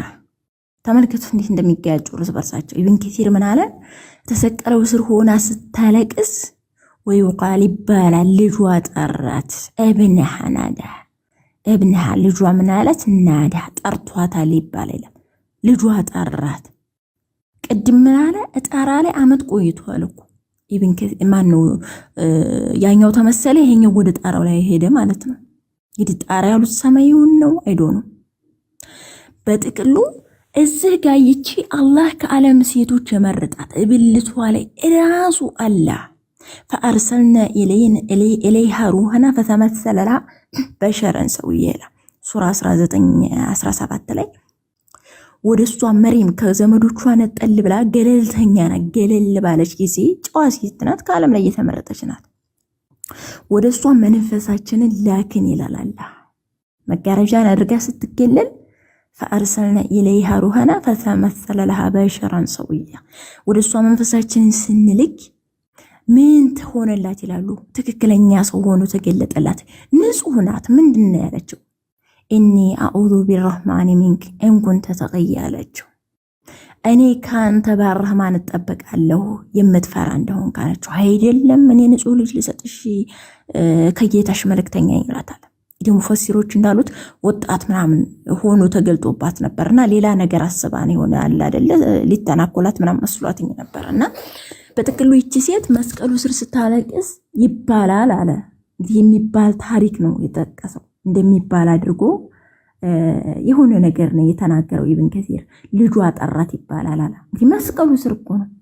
ቀድሞም ብሏል አስመሰለ። ያ የተመሰለው ሰው ተሰቀለ። ኢሳ ግን 1 ዓመት ጣራ ላይ ተቀመጠ ይላል። እንትኑ ላይ የሆነች የጣራ እንደ ጣራ ክፍተት ነገር እዛች ውስጥ ስርግ ብሎ ምን ያላቀም ብቻ ትርጉም ብቻ ተርጉሙት ነው ያላቀም በእውነቱ። ከዛ ወደ አላህ አረገ፣ አላህ ወሰደው። እና በጥቅሉ ወገኖቼ አትምታቱ። ከ600 ዓመት በኋላ ለምሳሌ አሁን እኛ ዝህነን አሁን ማለት ነው አሁን እኛ ዝህነን ከዛሬ 600 ዓመት በኋላ የሚመጣ አበባ የለችም ማለት አይችልም። ወይም መሐመድ መጣ በእናንተ መስሎች እንዲያላችሁ መሐመድ አሁን አለ አሁን በዚህ በ21ኛው ክፍለ ዘመን አለ እንበል። ከዛ የሆነ በቃ ከ3000 በኋላ ቢሆን ብቻ የሆነ ሰው መጣና መሐመድ የለም ማለት የሆነች ነው አይደለም። ምክንያቱም አለ መሐመድ አለ። ይሄ የሚመጣው ውሸታም ነው ማለት ነው። ውሸታም ላምባሉ አለበት ጎበዝ ነው። አያውቅም፣ ምንም አያውቅም። መሐመድ በምንም ነገር ስለመሲሁ ያወራ አይችልም። ስለመሲሁ ለማውራት መሐመድ ምንም አይነት ሞራልም የለውም፣ አንደኛ እውቀትም የለውም፣ ሁለተኛ ሶስተኛ አራተኛ አበባ ድምጽሽ ነው። ስለዛ ሊያወራ መሐመድ የማን ነው ነገድ? ስለ መሲሁ የሚያወራው በነገድ ራሱ መሐመድና መሲሁ አንድ ናቸው? መሲሁ ከእስማኤል ዘር ነው? መሲሁ ከኤሳው ዘር ነው? እንዴት ነው የምናስበው? እዚህ በነገድም አይገናኙም። ስለዚህ መሐመድ ዘር ቆጥሮ ትውልድን ተንትኖ ነው እንዴ ስለ መሲሁ የሚያወራው? እንደነ ማቴዎስ ዘሩን ተንትኖ አስቀምጦ ነው ወይ? ትውልድን ሁሉ በስታንዳርድ አስቀምጦ ነው ወይ? በኦርደራቸው አስቀምጦ ነው ወይ? አይደለም። አያውቅም። ዝም ብሎ ነው ከራሱ ነው። ከዛ ሄዶ ደግሞ ማያንቲቋን ይልሐዋ ከልብ ወለደ ይናገር ራሱ ማለት ነው። ራሱ ማንም ያለ ለራሱ እኮ ነው የሚለው። ሌላ አካል የለም በዙሪያው። ስለዚህ ምስክርነት የለውም መሐመድ። አጠገቡ ማንም ሰው የለም። ቅድም እንዳልኳችሁ እንደና አቡበክር ሲዲቅ ዝም ብለው ያመኑ ሰዎች እንጂ አጠገቡ ማንም የለም። እና ይሁዶችንም ስትመለከቱ ክርስቲያኖች በጣም ይወግቱት ነበረ። ለምን ወደ ጦርነት የገባው? መካ ላይ የእስራኤል ልጆች ሆይ በእናንተ ያዋልኩላችሁን ጸጋዬን አስታውሱ። መኪ የሆኑት ስራዎች መልካም ሙገሳ ናቸው። መደኒዎቹ ግን እርግማን ናቸው። መደኒ ቀጥታ ጦርነት ነው። ኢብን አጥኑ ታሪኩን መሐመድ መጀመሪያ ጊዜ ያሞጋግስ ነበር። ያሞጋግስና ግን መዲና ላይ ከሄደ በኋላ ፓወር ካገኘ በኋላ ሰይፉን ካሰላ በኋላ ያደር ቀስ ብሎ ይርቃል። ለምን አላውቅም። አዎ ኔትወርክ የለኝም። በቃ ዝለላ ቆመውና ሙስሊሞች ወደ መሲሁ ሁሉ ለማለት ፈልጌ ነው። በሰፊው ሌላ ጊዜ ነጥብ በነጥብ ሲመቸን በተለይ ከአብይ ጾም በኋላ ብንወያይበት ደስ ይለኛል። ነጥብ በነጥብ እሱም እንወያያለን። በዚህ ጉዳይ ካሉ ይምጡ። አይወያዩም። እኔ ስለማውቃቸው ነው። በዚህ ጉዳይ አይወያዩም። ግን ሰዎችን ለማዳን አድርጉ። ሰዎችን ለማዳን ክርስቲያኖች ሰዎች እንዲድኑ ይሆን በፍርሃትና በመንቀጥቀጥ ይሆን የተባለው መልስ ለመስጠት እና አባቶች በትህትና ነበር የሚወያዩት። የሰማሪያው ትልቅ ፈላስፋ ጀስቲን ማርተር ዲያሎጉ ይስትራይፉ የተባለ መጽሐፉን ስትመለከቱ ትህትናው አፍንጫው ድረስ ነበር። እና ትራይፉ አሁን የማይመስለውን ነገር ይላል። እንደ ሙስሊምም ያደርገዋል። ትራይፉ ያው ባይኖርም እነሱም ይመስሉታል። እና እንዴት ነው እንደው በቃ ሰማይና ምድርን ይዘረጋ ምናምን። ምክንያቱም የግኖስቲኮች አስተምሯል ስጋ ከውድቀት በኋላ የመቀጣጫ ነው የሚለው። ይሄ የተመረዘ አስተምሮ ስለነበረ ቀድሞ አዳም በገነት የነበረው ስጋ አይደለም ስለሚሉ እነዛ አሁን በቃ ሰማይና ምድርን የፈጠረ ይሄንን የወደቀ የቆሸሸ ስጋ ለበሰ እያልከኝ ነው ምናምን ይለዋል። ጀስቲን ማርተር ግን በትህትና ነበር እና ኢሳይያስ ትንቢት 9:6 እየጠቀሰ ያስረዳ የነበረው እንደ አባቶቻችን በትህትና ይሁን። በመልካም ማስተሳሰብ ይሁን። ብዙዎች ወደ ክርስቶስ ይመለሳሉ። ተመልሰዋል፣ አሳይተናል፣ ወጥተዋል። የተሰወሩ የሚወጡ ማዕት ናቸው። በማስመሰል አይደለም። እና ሰሞኑን ራሱ አንድ ሾርት ቪዲዮ አይቼ ነበረ። ክርስትና ስምህ ማን ነው ሲሉትኝ ወለታህና ምናምን እና በጣም እንደዛ ባይደለም። በእውነት ነው መሲሁ እውነት ነው። ውሸት አያስፈልግም። እውነት እስልምና እውነት ቢሆን ኖሮ መሲሁ ካላህ ዘንድ መጣ የሚለውን ለምን ተቀየረ? መሲሁ ካላህ ዘንድ የመጣ ተአምር አድራጊ ነው። ሙት የሚያስነሳ ነው። ወፍ ፈጥሯል። ፈጣሪነቱ ለምን ተሰረዘ? የእውነት ከሆነ ወደ ክርስቶስ ነው ሙስሊሞች፣ እኛም ክርስቲያኖች በትህትና በፍቅር በእውቀት ይሁን በሙቀት ሳይሆን በእውቀት። ስለዚህ ለደረጃ ሳይሆን በመረጃ ስናወራ ይሁን ነው። እግዚአብሔር ይስጥልኝ። አስረዘምኩኝ፣ ይቅር በሉኝ። እንግዲህ ማይክ ፈሪኔ ይጨርሻለሁ። ወይ አውርጅኝ እንግዲህ ወይ እንደዛ ነገር ነው። እግዚአብሔር ይስጥልኝ። እሷን ቃል ህይወት ያሰማልን፣ ጸጋውን ያብዛልሽ። አበባ እህታችን ብሩክ የተከታተላችሁ ክርስቲያን ያው እንግዲህ ያው ክርስቲያናዊ ግዴታ እንጂ እውቀት ኖሮኝ አይደለም። ግን ክርስቶስ ፍቅር ግዴታ አለዛ ነው። ስለዚህ ስላገኘሁ ደስ ብሎኛል። እግዚአብሔር በቤቱ ያጽናን። ወሀቦ የብሩካን ላቦ የሚለውን የጽድቅ ቃል እንድንሰማ ይፍቀድልን።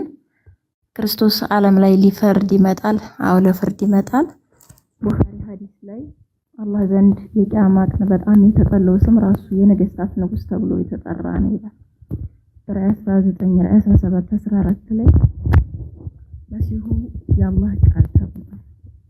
ማለት ያላችሁ ደግሞ ነው ብቻ ቀድሞ የተናገረው መጽሐፍ ቅዱሱ በልብሱና በጭኑ ላይ የነገስታት ንጉስ የጌቶች ጌታ የሚል ተጽፎበታል ተብሏል አይደል?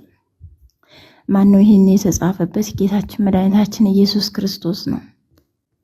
እና አላህ ዘንድ ቡኻሪ ሐዲስ ላይ ሳነብ በቂያማ ቀን የተጠለው የነገስታት ንጉስ ተብሎ የሚጠራው ሰው ነው ይላል። የነገስታት ንጉስ ተብሎ የሚጠራው ሰው ነው። በጣም በጣም ይገርመኛል ማለት ነው። እና ራእይ ምዕራፍ 17 14 ላይ እነዚህም በጉን ይወጋሉ ይላል።